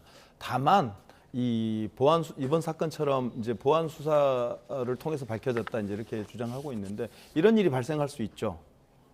뭐 수사와 기소를 분리했을 경우에 이런 일들은 일어날 수 있는 겁니다. 그렇다면 이런 일이 일어났을 때 어떻게 책임을 물을 거냐? 그분들에 대한 강한 이 사후에 책임을 묻는 이런 것들을 마련하면 될 일이지 이런 이유로 인해서 보안 수사권이 필요하다 이런 논란으로 가는 것은 적절치 않다. 그리고 보안 수사 요구권이라고 하는 분명한 권한이 검찰에게 주어진다. 이런 말씀 드리고 싶습니다. 저는 제가 한 말씀만 보태면은 이재명 대통령이 작년 9월 25일 정부 조직법 개정을 통해서 정청래 당시 당대표가 수성머리 밥상에 검찰 해체 상차림을 해드리겠습니다. 기억나실 겁니다. 그렇게 해서 이제 검찰 개혁이 본인이 이제 가장 큰 정치적 치적으로 만드는데 지금 국민 여론은 어떻습니까? 그러니까 저는 이재명 대통령도 대통령이 되고 난 이후에 이렇게 형사사법 체계를 갖다 검찰을 해체하고 공소청을 출범시키지만은 예. 이 형사사법 체계에 만일 조그마한 혼란이라도 발생하면은 억울한 피해자가 생기는 것이고 또 범죄자를 제대로 처벌하지 못하는 그런 누를 범하게 될 예. 것이고 그렇게 경찰 수사권이 흘러가서는 안 된다는 거기 때문에 최소한 경찰이 수사권 정권을 가지고 국민적 신뢰를 가지고 또 누구든 인정할 때까지는 정말 이재명 대통령의 말씀처럼 예. 최소한의 검찰의 보안 수사권 정도는 민주당도 이걸 좀 일정 부분 인정을 끝으로, 해주는 그런 정치가 돼야지 앞으로 봐요. 선악권 반도체 적을 하더라도 전력 문제, 산업용수 문제 이게 원전 아니면 해결 없습니까? 여전히 재생에너지만 가지고 한다고 하면 안 되잖아요. 그러니까 과거에 문재인의 탈원전 정책 이런 것도 철회하고 4대강 보호 이런 것도 이제 MB가 그 물자원의 소중함을 이미 일찍한 이 해체쇼 안 하겠다. 그리고 노동시간 유연화 문제 이런 거 민주당이 앞장서 좀 풀겠다. 일이 돼야 이제 달라지는 거예요. 좀 민주당 내부에서는 그 보안 수사권 관련해서는 미묘한 좀 변화 분위기도 감지되거든요. 뭐 정성호 장관도 좀 여러 숙고가 필요하다고 의견을 냈고요. 분위기가 변동되는 그런 거 없습니까? 아니 대통령께서 말씀하신 바도 있고 정성호 법무부 장관이 일관되게 얘기하신 것도 있고 보안 수사권에 대한 보완이 좀 있어야 된다라고 하는 주장은 있습니다. 우리 당이 무슨 뭐 공산 독재 정권도 아니고 뭐 하나 정하면 그걸로 다 되는 거 아니고 여전히 보안 수사권 문제에 대해서 문제제기 좀 약간 보완이 필요하다는 분들이 있긴 한데 당의 전체적인 의견 자체가 계속 지금 논의만 하고 할 수는 없잖아요. 지금 뭐 곧 있으면 공수처이나 다 이제 들어서 해야 되는데 10월이면 들어서 해야 되는데 지금은 법을 바꿀 때고 이제는 결정을 해야 될 때입니다. 그래서 더 이상 늦췄다가는 이제 그 후속 조치를 못 하게 되는 상황이 발생하기 때문에 지금은 일단은 책임 있게 다수의 의견으로 결정할 필요가 있다. 일단은 밀고 간다는 게 당의 스탠스다. 네, 여기까지 정리하겠습니다. 지금까지 김원희 더불어민주당 의원, 김성태 전 의원 두 분이었습니다. 고맙습니다.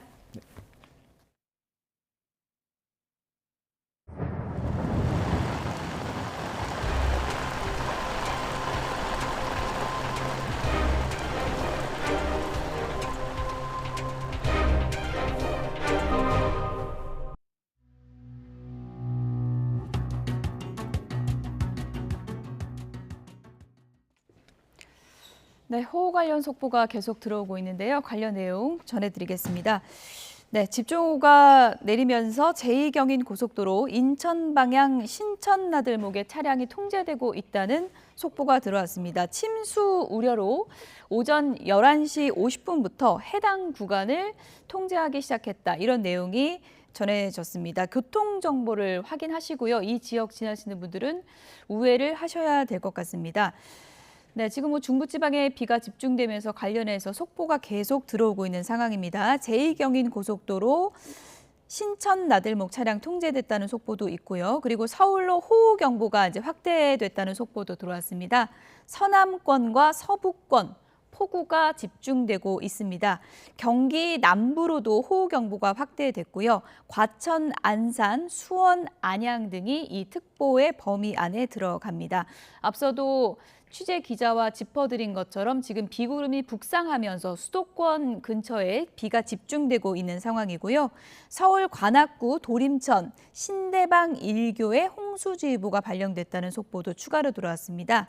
하천 수위가 높아서 이게 범람이 우려되는 상황이기 때문에 피해를 대비하셔야 될 것 같습니다. 지금 호우 관련해서 속보가 계속 들어오고 있으니까요. 신속하게 전해드리도록 하겠습니다. 네, 장마빗구름이 지금 수도권까지 치고 올라오면서 서울에는 올여름 첫 호우 경보가 내려진 것인데요. 경기 평택과 시흥에 1시간에 최대 72mm에 달하는 극한 호우가 쏟아지고 있고 서울에도 강한 비가 내리고 있습니다. 내일까지 수도권에 비가 집중될 것으로 보입니다. 현재 비 상황은 취재기자 연결해서 들어보겠습니다. 장하영 기자, 서울에 호우주의보가 내려졌죠? 네, 좁은 지역 강한 비를 뿌리는 정체 전선이 이동하면서 호우 경보 또 호우주의보 지역도 이동하고 있습니다. 서울을 포함한 수도권 남부에도 호우 특보가 내려졌습니다. 서울 서남권과 서북권에 호우 경보가 내려졌고 서울 동남권과 동북권에는 호우주의보가 발표됐습니다. 올여름 서울에 호우 경보가 내려진 건 처음입니다. 수도권에 비가 집중되고 있는데요. 경기 시흥에는 1시간에 72.5mm가 퍼부었고 평택도 3시간 동안 91.5mm가 내려 호우 재난 문자가 발송됐습니다.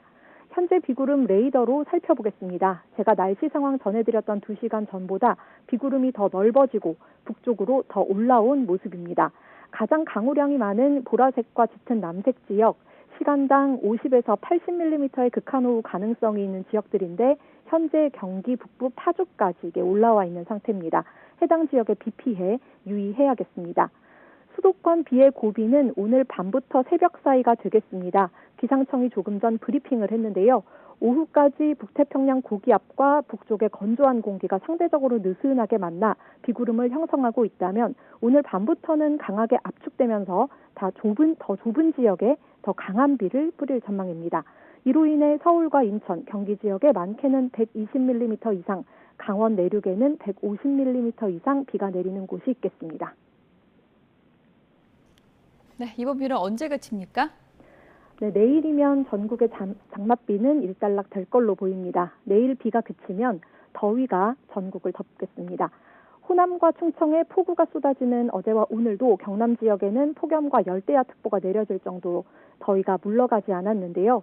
이번 비가 끝나면 북태평양 고기압이 더욱 북상해서 우리나라를 덮고 그 위쪽 대기 상층에서 티베트 고기압이 다시 한번 우리나라를 덮는 이중열동이 시작되겠습니다. 하지만 그렇다고 장마가 끝난 건 아닙니다. 북상했던 북태평양 고기압이 남쪽으로 내려오면서 다시 한번 비구름대를 형성할 수 있기 때문인데요. 기상청은 다음 주쯤 다시 한번 장맛비가 내릴 가능성이 있다고 전망했습니다. 지금까지 과학기상부에서 YTN 장하영입니다. 전해드린 것처럼 수도권 일부 지역은 호우경보가 발령되기 시작하면서 본격적으로 많은 비가 내리고 있고요. 호우특보가 내려진 충청권 역시 많은 비에 곳곳에서 피해가 잇따르고 있습니다. 생생한 현장 연결해 보겠습니다. 먼저 최승훈 기자 어디 나가 있죠? 네, 저는 경기 수원시 영화동 수원천에 나와 있습니다. 네, 지금 그곳에도 비가 많이 내리고 있는 것 같은데 수원 상황 좀 어떻습니까? 네, 저희 취재진이 오전 9시부터 이곳에 나와 있었는데 그즈음 빗방울이 내리기 시작하더니 지금은 굵은 장대비가 쏟아지고 있습니다. 제 뒤로 하천 출입기 차단기가 내려간 게 보이실 텐데 수원천 인근 출입이 통제된 상태입니다. 하천이 불어나기 시작하면서 산책로 인근까지 흙탕물이 차올랐습니다. 이곳 수원에는 오전 9시 50분을 기점으로 호우주의보가 내려졌습니다.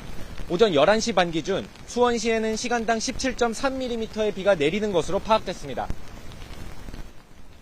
경기 남부 지역의 비 피해 상황도 전해주시죠. 네, 수원 지역 외에도 경기 과천, 안산에도 호우주의보가 내려졌고 특히 광명, 평택, 안성, 화성에는 호우경보가 내려진 상태입니다. 폭우로 인한 피해 신고도 잇따르고 있습니다. 오전 11시 기준 경기 남부소방본부는 나무가 쓰러지거나 토사가 유출되는 등의 신고를 접수해 출동한 건이 모두 55건에 달한다고 밝혔습니다. 인명피해는 현재까지 없는 것으로 파악됐습니다. 기상천하 하천 주변 산책로 또는 지하차도 등을 이용할 시 고립될 수 있으니 출입을 자제하고 하천 범람에 각별히 유의하라고 밝혔습니다. 수도권에 많은 비가 예고된 만큼 수시로 날씨 상황을 확인해 피해가 없도록 주의하셔야겠습니다. 이번에는 충청권으로 가보겠습니다. 김기수 기자는 지금 어디죠? 네, 충북 청주 옥산면 환희교에 나와 있습니다. 네, 그곳은 지금 비 상황이 좀 어떻죠? 네, 제 뒤로 하천에서 불어난 물이 빠르게 이동하는 모습 보이실 겁니다. 하천 수위가 급격히 올라가면서 홍수 경보가 내려진 상태인데요. 이곳을 포함해 인근 교량 2곳도 모두 도로 통행이 통제된 상태입니다. 충청권 전역엔 호우주의보가 내려졌는데 경보로 상향됐던 두 지역은 빗줄기가 약해지면서 주의보로 조정되기도 했습니다. 밤사이 충북 청주와 보은에는 130mm가 넘는 비가 쏟아졌고 금강홍수통제소는 세종시 금남면 도암교 지점에 홍수경보를 발령하는 등 총 9곳에 홍수특보를 내렸습니다.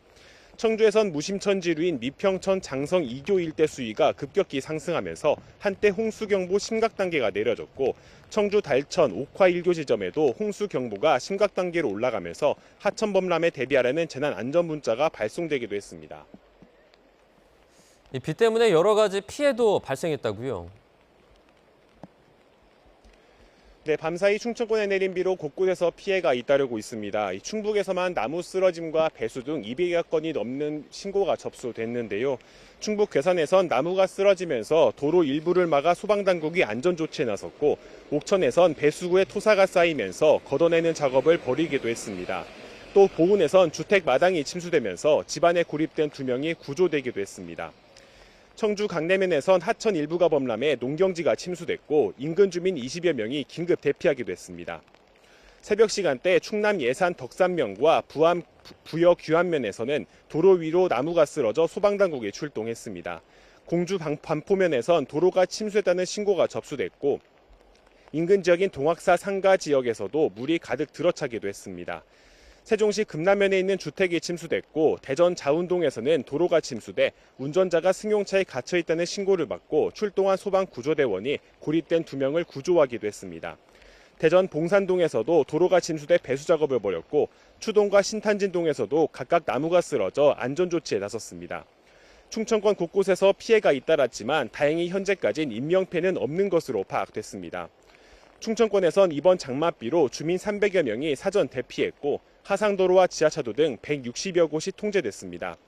현재까지 많은 비가 내린 데다 내일까지 100mm 안팎의 비가 더 내릴 것으로 예보되면서 산사태 등 추가 피해가 없도록 각별한 주의가 필요해 보입니다. 수도권은 물론 충청까지 비가 많이 내리고 피해도 속출하고 있는 상황인데요. 각별한 주의를 당부드립니다. 현장에서 최승훈, 김기수 기자 수고 많았습니다. 전국 곳곳에 많은 비가 내리면서 밤사이 나무가 넘어지고 도로가 잠기는 등 피해가 잇따랐습니다. 중앙재난안전대책본부에 나가 있는 취재기자 연결해서 알아보겠습니다. 이승훈 기자. 네, 중대본에 나와 있습니다. 네, 오늘 오전까지 확인된 피해 상황부터 정리를 좀 해보죠. 네, 중앙재난안전대책본부는요, 오전 11시 기준입니다. 전국에서 시설 피해 215건이 발생한 걸로 잠정 집계했습니다. 오전 6시 기준 94건에서 피해 건수가 무려 121건이 더 늘었습니다. 피해 유형별로는 나무가 쓰러진 경우가 69건으로 가장 많았고요. 싱크홀 14건, 도로 침수 46건, 맨홀 역류 11건, 토사 유출 16건 등이었습니다. 주택과 비닐하우스가 잠겨있는 등의 개인시설 피해도요 28건 확인됐습니다. 농작물 피해 역시 계속 확대하고 있습니다. 경북 성주와 충남 부여, 금산 등에서 지금까지 모두 농지 13.6헥타가 물에 잠긴 걸로 잠정 집계됐습니다. 많은 양의 피해에 놀라서 급히 몸을 피한 주민은 더 늘어나고 있습니다. 지금까지 충남 224명, 충북 160명, 세종 12명, 경북 27명 등 4개 시도 13개 시군에서 모두 423명이 임시 대피한 걸로 나타났습니다. 기상악화로 바닷길과 철도 역시 일부 구간 운행이 제한되고 있습니다. 여객선은 격포에서 위도, 장자에서 말도 등 6개 항로로 가는 6척의 운항이 취소가 됐고요. 경부선 서정리에서 전동역 구간, 충북선 오송역에서 도안역 구간 등 철도 일부 구간 역시 통제하고 있습니다. 행정안전부는 어제 낮 12시 40분을 기해서 중대본 1단계를 가동하고 현재 9개 시도에 5,100여 명이 집중호우에 대비해서 비상근무하고 있습니다. 집중호우 등에 따른 피해 우려로 이를 대비하기 위한 재난안전관리본부장 주재 긴급회의도 있었죠. 네, 오전 7시에 김광용 재난안전관리본부장 주재로요. 관계기관 대처 상황 긴급 점검회의를 진행을 했습니다. 물론 관계부처 담당자 간 협의는요. 기상 상황이 지금 매우 유동적이기 때문에 수시로 진행하고 있는 상황입니다. 오전 긴급회의에선 앞으로도 많은 비가 예상되는 만큼 조그만 위험이라도 감지되면 주민 대피 지원단을 적극 가동해서 선제적으로 주민 대피를 돕기로 했습니다.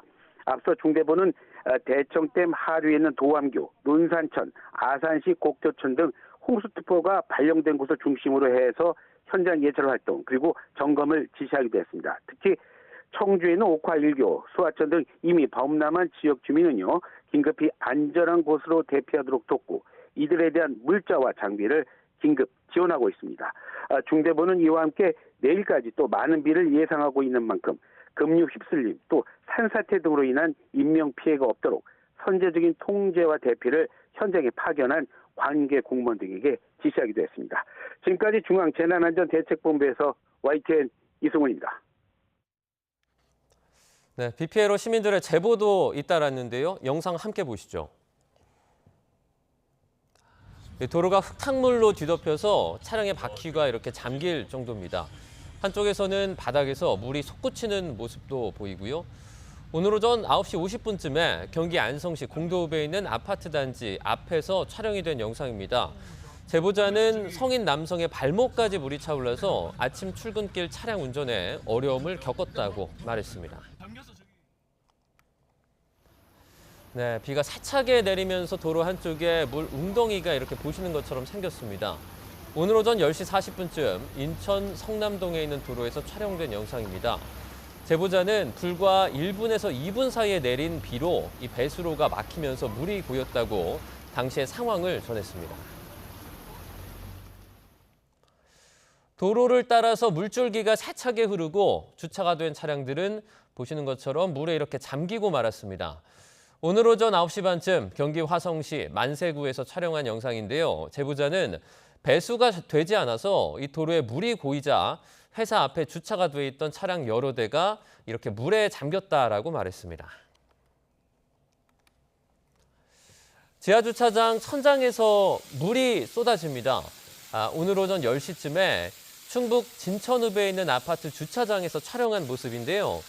자, 제보자는 지하주차장에 물이 새고 있다라는 연락을 받고 차를 빼러 왔다면서 비가 올 때마다 물이 새긴 했지만 이렇게까지 많이 쏟아진 건 이번이 처음이다라고 볼멘 소리를 냈습니다. 장윤기 사건의 파장이 커지자 경찰이 조직 쇄신 방안을 내놨습니다. 외부 인사를 위원장으로 하는 경찰 수사 쇄신 TF를 구성하고 내부 비리 수사대도 신설하기로 했습니다. 사회부 취재기자 연결합니다. 김다영 기자, 경찰이 자체적으로 대책을 내놓은 것 같은데 어떤 내용입니까? 네, 경찰청은 오늘 오전 언론 공지를 통해 경찰 수사 신뢰 제고를 위한 쇄신 TF, 이른바 경찰 수사 쇄신 TF를 구성한다고 밝혔습니다. 위원장뿐만 아니라 과반수 위원을 외부 인사로 위촉해서 공정성과 투명성을 확보한다는 구상인데요. TF는 우선 전국 경찰 관서를 대상으로 유사 사건을 전수조사해 수사제도 전반을 재검토하고 재발 방지 대책을 마련하겠다는 계획입니다. 또 국가수사본부장 직속의 내부 비리 수사대도 새로 설치해 수사 비위에 대한 감시도 강화하기로 했습니다. 광주 여고생 살인 사건 수사 과정에서 장윤기 부친과 수사팀 간 유착, 또 증거 인멸 의혹이 불거진 이후 경찰 조직 전체로 비판이 확산하자 황급히 후속 대응에 나선 모습입니다. 사안이 커지자 유재성 경찰청장 직무대행도 미국 출장 일정을 조율해 내일 오전 조기 귀국합니다. 유 대행은 귀국 직후 경찰 지휘부 화상회의를 열어서 구체적인 쇄신 방안을 논의하고 지휘부와 일선 경찰관의 동참을 당부할 예정입니다. 다만 뒤늦은 대책이라는 지적이 나오는 만큼 실제 수사 문화와 조직 운영에 변화로 이어질 수 있을지가 관건입니다. 지금까지 사회부에서 YTN 김다현입니다. 장윤기 사건으로 검찰의 보안 수사권을 둘러싼 논란이 다시 커지고 있습니다. 민주당이 형소법 개정 TF를 통해 검찰 보안 수사권 폐지 입장을 거듭 확인하자 국민의힘은 존치를 위한 총력전에 들어갔습니다. 국회 취재기자 연결해 보겠습니다. 박희재 기자. 네, 국회입니다. 네, 일단 민주당은 기존의 입장대로 진행을 하겠다는 거죠? 네, 그렇습니다. 여권이 주도하는 검찰 보안 수사권 폐지를 골자로 한 형소법 개정안, 민주당 자체 TF에서도 당의 폐지 방침은 변하지 않았다며 가능하면 오늘 안에 법안을 발의하기로 했습니다. 어제 법사위 전체 회의에 상정돼 소위에 회부된 기존 개정안과는 별개로 당내 TF가 최종안을 마련한 겁니다. 내일 여권 주도로 열릴 비공개 법사위 소위에서 기존 법안들과 병합돼 본격 심사에 들어갈 것으로 보입니다. TF를 이끄는 김한규 정책수석은 아침 회의에서 경찰 수사를 효율적으로 보완하는 방안 등을 고민해 형소법 논의를 해왔다고 설명했습니다. 아침 회의 발언 잠깐 들어보겠습니다. 수사 기소의 완전한 분리로 발생할 수 있는 문제를 최소화하고 경찰의 수사를 효율적으로 보완해서 네, 국민의힘은 장윤기 사건을 고리로 존치론에 총력을 다하고 있습니다. 장동혁 대표는 현직 경찰 간부인 아버지가 아들의 범행 증거를 없앴다면서 검찰의 보안 수사가 없었으면 끝내 묻혔을 거라 지적했습니다. 회의 발언 마찬가지로 들어보겠습니다. 검찰 해체와 보안 수사권 박탈, 결국 범죄자 천국을 만들겠다는 것입니다. 특히 예정된 한성숙 신임 총리 접견도 취소하고 광주경찰청장을 만나 경찰의 증거 은폐 또 보안 수사권 필요성을 힘주어 강조한다는 계획입니다. 네, 월드컵 성적을 놓고 국민 실망감이 높은데요. 국회에서 대한축구협회를 대상으로 청문회를 열기로 했다고요? 네, 그렇습니다. 범여권 주도로 열린 국회 문화체육관광위원회가 대한축구협회를 상대로 북중미 월드컵 32강 진출 실패 책임 등을 따져 묻는 현안 청문회를 진행합니다. 오는 22일 오전 10시입니다. 증인은 정몽규 전 대한축구협회장, 홍명보 전 감독 등 13명이, 참고인으로는 박지성, K축구혁신위 공동위원장 등 10명이 채택됐습니다. 축구협회의 거버넌스 문제와 국가대표팀 감독 선임 절차 등 질의가 이루어질 거로 보이는데요. 원구성의 반발에 국회 일정을 거부하고 있는 국민의힘은 절차적인 문제를 제기하면서 반쪽 청문회라고 반발했습니다. 네, 각 당 내부 상황도 좀 짚어봐야 될 것 같은데요. 민주당은 전대 룰을 놓고 지금 시끄러운 상황이죠? 네, 그렇습니다. 민주당부터 전해드리면 8.17 전당대회를 앞두고 당권 주자 간 이견이 표출된 선호투표제와 관련해 전당대회 준비위원회가 오전부터 재논의를 진행하고 있습니다. 다소 길어지는 분위기인데 결론이 나올지 어떻게 나올지 주목이 되는데요. 선호투표제란 투표할 때 1순위는 물론 2, 3순위 선호 후보까지 함께 투표해서 별도의 결선 투표 없이도 당락을 가르는 방식입니다. 앞서 김민석 전 총리, 송영길 의원 측은 긍정적인 반응을 가능을 정청래 전 대표 측은 반대하는 등 입장이 갈려서 대리전 양상도 보이고 있습니다. 국민의힘에서는 그간 시끌했던 징계 국면은 다소 잠잠해지는 분위기입니다. 최보윤 수석 대변인은 기자들과 만나 윤리위 정수를 고려해 위원 1명을 추가 인선했다면서도 선거 기간 멈췄던 윤리위 일정을 재개하는 절차일 뿐이라며 과도한 해석을 경계했는데요. 다만 국회 부의장 선거 당시 같은 당 후보 낙선 종용 의혹을 받는 6선 조경태 의원 문제는 여전히 수면 위에 있습니다. 조 의원은 아침 라디오에서 장동혁 대표를 겨냥한 뒤 지방선거 성적을 근거로 출당 제명 필요성을 거듭 강조했습니다. 지금까지 국회에서 YTN 박 기자입니다.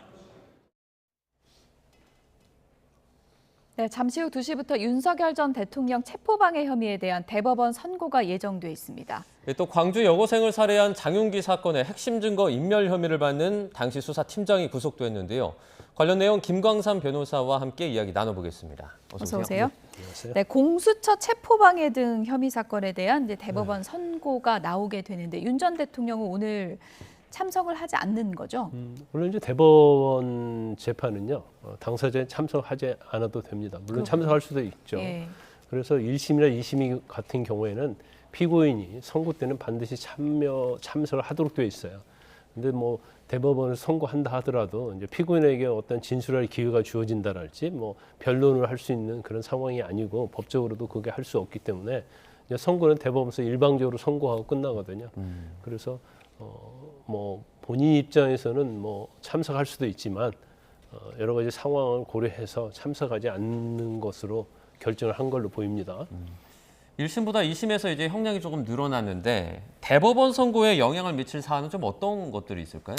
일단 뭐 1심에서 유죄됐던 부분이 또 무죄됐던 부분 중에서 무죄 부분 2건이 유죄로 변경이 되면서 1심에서 징역 5년 받았다가 징역 7년으로 가중이 됐거든요. 네. 근데 특검은 이제 10년 구형을 했었어요. 그래서 중요한 것은 2심에서 과연 무죄에서 유죄로 변경된 것이 다시 또 무죄로 되느냐 아니면 또 무죄 선고 받았던 것들이 또 유죄로 되느냐에 따라서 대법원에서 이제 파기환송하느냐 하지 않느냐 여부가 결정이 될 겁니다. 그래서 지금 관련된 것은 지금 국무회의 비상겸 심의권 침해가 이제 전형적으로 1심에서 무죄 받았다가 2심에서 유죄된 거거든요.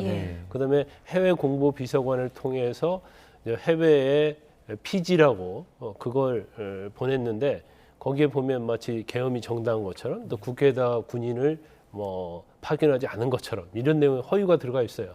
이것도 1심에서 무죄됐다 유죄로 됐거든요. 이런 것처럼 법률적으로 사실은 다툴 수 있는 사항이 좀 있어요. 예. 그래서 오늘 대법원에서 선고를 하면서 일부 사건에 대해서 아마 법률적으로 좀 문제가 있다고 하면 파기환송을 하겠죠. 예. 그러면 오늘 선고로서 확정이 되는 게 아니고 다시 항소심에 가서 재판을 해야 하는 경우가 생겨요. 그래서 오늘 이제 대법원에서 과연 파기환송하느냐 아니면 2심에서 징역 7년을 선고했는데 그대로 확정을 하느냐 이제 그 부분만 뭐 관심 있게 보면 됩니다. 윤석열 전 대통령 측에서 계속해서 강조해서 주장을 했던 거는 이제 공수처가 수사 권한 없다. 그래서 이제 체포영장 집행도 위법이다 이거잖아요. 이 판단에 대해서는 뭐 뒤집힐 가능성이 없는 건가요? 제가 볼 때는 뒤집힐 가능성이 없을 거예요. 예. 그러니까 내란죄에 대해서 과연 공수처가 수사할 권한이 있느냐. 그런데 사실 이제 공수처법에 굉장히 애매하게 돼 있거든요. 예. 그러니까 공수처법에는 내란죄를 대통령의 내란죄에 대해서 공수처가 수사할 수 있는 규정이 없어요. 단지 어떠한 사건을 수사를 하다가 관련된 사건을 수사할 수 있도록 되어 있거든요. 그런데 윤 전 대통령과 관련된 부분이 직권남용과 관련된 수사였어요. 그러니까 직권남용과 관련된 수사를 하다가 내란죄도 수사할 수 있다. 관련성이 있으니까. 그게 이제 공수처의 논리고 그다음에 윤석열 전 대통령의 논리는 이 직권남용은 사실은 부가적인 거고 내란죄와 상관이 없는 것이기 때문에 이게 관련이 있다고 볼 수도 없고 이미 내란죄가 주요 범죄인데 직권남용이라는 걸 추후에 끼워 넣어가지고 관련성이 있게 보는 것은 위법이다. 그렇기 때문에 공수처의 수사와 체포영장 집행이 이건 법률적으로 위법이다. 그래서 내가 저항을 한 것이다. 체포를 방해한 것이다. 이런 주장이거든요. 근데 1심이나 2심에서는 공수처가 내란죄에서 수사할 권한이 있다. 그래서 수사할 권한이 있기 때문에 이에 근거해서 체포영장을 집행하는 것은 합법이다. 이렇게 1, 2심에 나왔거든요. 근데 아마 그거 자체는 대법원에서도 똑같이 유지될 가능성이 크다 이렇게 봅니다. 네. 윤 전 대통령 서울대국대 후배입니다. 오석준 대법관이 이제 상고심 재판에 참여하지 않는데 이게 뭐 이례적인 건가요? 아니면 좀 당연하다고 봐야 되나요? 근데 대법원에서 회피하는 경우는 그렇게 많지 않아요. 왜냐하면 대법원의 간 사건이 이제 한정적이고 그런데 일반적으로 이제 소부 재판은 대법관이 4명으로 구성이 되어 있습니다. 네. 근데 그 중에 한 분이 이제 오 대법관이 윤석열 전 대통령의 1년 후배고 또 사시 공부를 할 때도 아마 같이 공부도 하고 그랬던 모양이에요. 예. 그리고 또 근무할 때도 이제 근무지에서 같이 근무한 적도 있는 걸로 보입니다. 이제 그러니까 어떻게 보면 막역하다고 볼 수 있는 거죠. 그래서 본인이 만약에 저 재판에 들어가면 재판의 공정성에 있어서 문제가 있을 수 있는 거죠. 그래서 아마 본인 입장에서 이제 회피라는 것은 이제 재판에 참여하지 않겠다는 거잖아요. 이것은 서면으로 해야 합니다. 권리는 아니에요. 서면을 하면 심사를 해서 당신이 들어오면 재판이 불공정할 수도 있겠다 하면 이제 회피를 받아들이는 거죠. 그래서 이제 본인 자체가 아마 회피 신청하고 법원에서 결정을 했다 저는 그렇게 봅니다. 네. 오후 2시부터 이제 선고가 있는데 저희 YTN이 실시간 속보를 통해서 내용을 전해드리도록 하겠습니다. 잠시 뒤에 좀 확인해 주시면 좋을 것 같고요. 장윤기 사건 부실 수사 논란도 커지고 있는 상황입니다. 네. 고 이채원 양의 유족은 믿었던 경찰이 어떻게 이럴 수 있느냐, 과연 경찰은 누구 편이냐 이렇게 비판을 했는데요. 그 내용 먼저 잠시 듣고 오도록 하겠습니다. 가해자가 경찰 가족이라는 이유로 사건을 축소하고 조직으로 은폐하고 있었습니다. 누구보다 엄정하게 수사하고 우리 채은이의 억울함을 풀어줄 것이라고 믿었던 경찰이 우리 편이 아니라 살인마의 편이었습니다. 증거를 확보해야 하는 기본적인 사항도 지키지 않는 자들이 감히 경찰을 사칭합니까? 이건 네, 뭐 경찰이 우리 편이 아니라 살인마의 편 아니냐 이렇게까지 이제 비판의 목소리를 냈습니다. 얼마나 지금 뭐 억장이 무너지는 심정이라고 할 수 있을 텐데 장윤기 수사 증거인멸 혐의를 받는 당시 수사팀장이 이제 구속이 됐습니다. 케이블 타이를 자기는 중요 증거로 보지 못했다 뭐 주장을 했다고 하는데 받아들여질 리가 없는 거죠. 그 당시에 이 범행이 제공된 차량에 대해서 영상을 촬영을 했어요. 근데 영상 촬영 내용에 보면 수사팀이 케이블 타이를 발견했다는 거예요. 그런데 그때 나왔던 이야기가 케이블 타이 있네? 그랬다는 거거든요. 예. 그러면 수사를 뭐 사실 경험이 없다 하더라도 케이블 타이가 있었다는 것은 결과적으로 피해자를 납치를 해서 뭔가 결박을 하고 그다음에 뭐 성적인 목적으로 범행을 하려고 했다는 것을 당연히 알 수 있는 거 아니겠어요? 그런데 케이블 타이가 있다는 것이 발견이 됐고 수사팀도 거기서 감탄하는 식으로 케이블 타이가 있어 예. 이제 이런 식으로 했다는 거 아니에요? 중요 증거로 봤다는 그렇죠. 거잖아요. 그러면 이건 예. 당연히 압수를 해야 하는 거죠. 그런데 오히려 압수하지 못하게 했다는 거고 또 영상도 삭제하도록 지시를 했다는 거예요. 그러면 이거 자체가 뭐 증거인멸이라는 것은 꼭 뭘 훼손하고 숨기고 그것도 증거인멸이지만 해야 할 일을 하지 않은 것이다 이렇게 볼 수가 있고 그다음에 이 사건 전체를 쭉 보면 저는 이런 생각이 들더라고요. 이제 경찰이 자기 장윤기 아버지에게 주소 알려줬잖아요. 장윤기 자취집 주소 알려주고 리얼돌도 폐기하게 하고 비번까지 다 알려줬고 또 SUV 차량도 사실은 범행에 제공된 차량이고 거기에 피해자의 혈흔이 묻어 있고 그다음에 메모리 카드가 있고 그다음에 케이블 타이가 있단 말이에요. 그러면 이게 사실은 굉장히 강간 목적에서 중요한 증거인데 아마 초기부터 윗선에서 지시했을 수도 있고 자기들끼리 뭔가 짬짬이를 할 수도 있는데 이걸 일단은 그냥 우발적 살인, 묻지마 살인식으로 이 사건을 종결을 하려고 했던 걸로 보입니다. 그런데 이 중요한 증거들에 대해서는 사실은 압수수색에서 확보를 하게 되면 그냥 우연한 살인으로 갖고 갈 수 없잖아요. 근데 그러다 보니까 의도적으로 이것을 확보를 안 했는데 그리고 자기들이 이걸 만약에 증거인멸을 하게 되면 증거인멸죄가 되는 거거든요, 자신들이. 그런데 장윤기의 아버지가 하게 되면 증거인멸죄가 안 되겠죠. 그러니까 직접적으로 인멸하라고 교사하고 지시는 안 했을지언정 집 주소 알려주잖아요. 힌트는 다 준 거예요. 그렇죠. 그러면 장윤기 아버지는 처벌받지 않잖아요. 그러니까 자기들은 처벌받으니까 처벌받지 않는 장윤기 아버지를 도구로 사용해가지고 계속 이런 행위를 하도록 한 게 아닌가 이렇게 보이고, 그다음에 뭐 이 핸드폰과 관련도 마찬가지죠. 휴대폰을 어디다 버렸다고 했느냐? 첨단대기 밑에다 버렸다고 하더라. 그래서 알려준 거 아닙니까? 그럼 첨단대기 밑에 버렸으니까 당신이 알아서 해라. 당신은 증거인멸해도 처벌받지 않는다. 그런 것들이 뭐 묵시적으로든 명시적으로든 뭐가 있지 않았을까. 이제 그런 생각을 해볼 수 없는 상황이 지금 계속적으로 나오고 있는 거죠. 증거인멸 우려가 계속 나오고 있는데 이 상황에서 장윤기 부친도 또 장윤기 어떤 큰아버지도 경찰 간부, 현직 간부로 알려지면서 이게 어쨌든 뭐 의혹을 받을 수밖에 없는 상황이 된 것 같아요. 그렇죠. 일단 뭐 수사팀장하고 한 번 정도는 통화할 수 있겠죠. 장윤기 부친하고 우리 아들인데 미안하다. 뭐 그래서 어쨌든 조사라도 좀 잘해달라. 이 정도는 뭐 아버지로서 할 수 있는 얘기죠. 근데 계속 수십 차례 얘기를 했다는 거 아니에요? 그런데 사실은 그 수사팀장하고 장윤기 아버지하고는 그렇게 인면식이 없대요. 그런데도 선배님 하면서 지금 수사 정보 다 알려줬잖아요. 네. 그리고 뭐 SUV 차량이랄지 그다음에 집에 뭐 그런 거 다 정보 다 알려주고. 통화를 여러 번 했잖아요. 그렇죠. 그러면 서로는 안면이 없어요. 예. 그런데 어떻게 이렇게 통화를 많이 하고 이 비밀을 다 알려줬을까? 그러면 윗선에서 어떠한 잘해주라랄지 아니면 통화하면서 뭔가 잘 봐주라 이런 것들이 있지 않았을까라는 생각을 해볼 수 있죠. 그래서 5월 5일 날 사실은 이 사건이 발생했는데 이제 다음 날 뭐 서정 주재 회의를 했다는 거 아닙니까? 그 회의를 하면서 뭐 장윤기 아버지가 경찰인 것이 새어나가지 않도록 하라 이런 얘기를 했다는 거예요. 그러면 경찰의 아버지이기 때문에 예를 들어 그게 문제가 되면 이제 경찰에서 수사 공정성 이런 게 문제될 거 아니에요. 그러면 결과적으로 단순한 살인으로 이 사건을 송치하는 데 있어서 또 장애가 될 수 있으니까 의도적으로 그런 게 아니냐. 이제 그런 우리가 합리적인 의심을 할 수 있다. 저는 그렇게 봅니다. 네.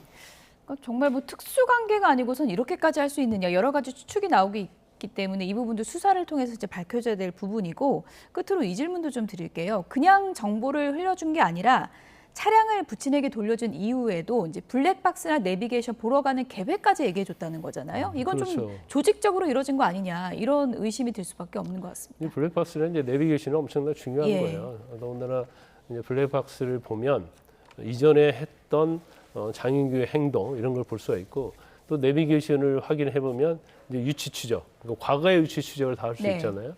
그러면 수사에서 굉장히 도움이 되는 거고. 중요 단서는 다 있는 거죠. 그렇죠. 그러면 사실은 차량을 돌려주지 않았어야죠. 계속적으로 차량이 범행 도구였기 때문에 이것도 사실은 압수를 해야 할 대상이거든요. 근데 그걸 돌려주고 난 다음에 이제 보러 갈 테니까 정보를 알려준단 말이에요. 그러면 어떻게 아버지 입장에서 보면 내비게이션이랄지 뭔가 블랙박스에 자기 아들에 대해서 장윤기에 대해서 뭔가 불리한 것이 나오면 그건 굉장히 좋지 않은 거잖아요. 그럼 어떻게 보면 우리가 보러 갈 테니까 그걸 당신이 알아서 삭제를 하든지 없애든지 하라. 뭐 이렇게 들리지 않겠어요? 뭐 그렇게 할 필요 없는 거잖아요.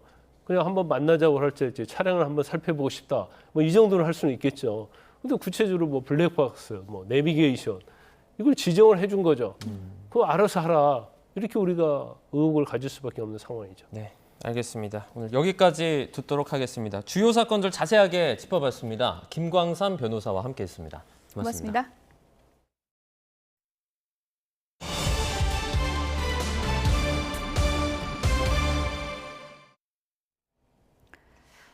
미군이 이틀째 호르무즈 해협에서 이란에 대한 공습에 나섰습니다. 트럼프 미국 대통령은 전쟁 재개는 아니라면서도 이란이 또 선박을 공격하면 더 심하게 당하게 될 거라고 경고했습니다.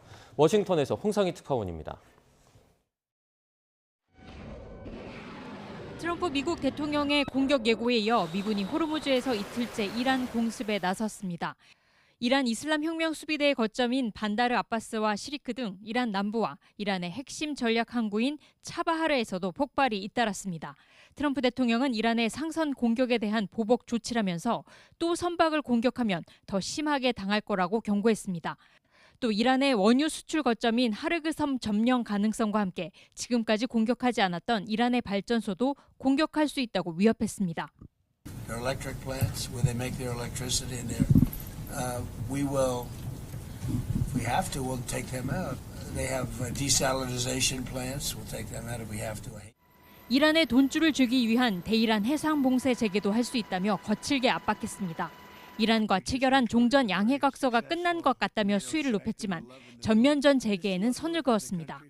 Allies, no, I don't think it's going to start again. I think it's going to go very quickly. When they hit, we hit. You know, it's what we use their language. We speak their language. 미국과 이란의 군사적 충돌이 이어지면서 후속 협상에도 먹구름이 드리워지고 있습니다.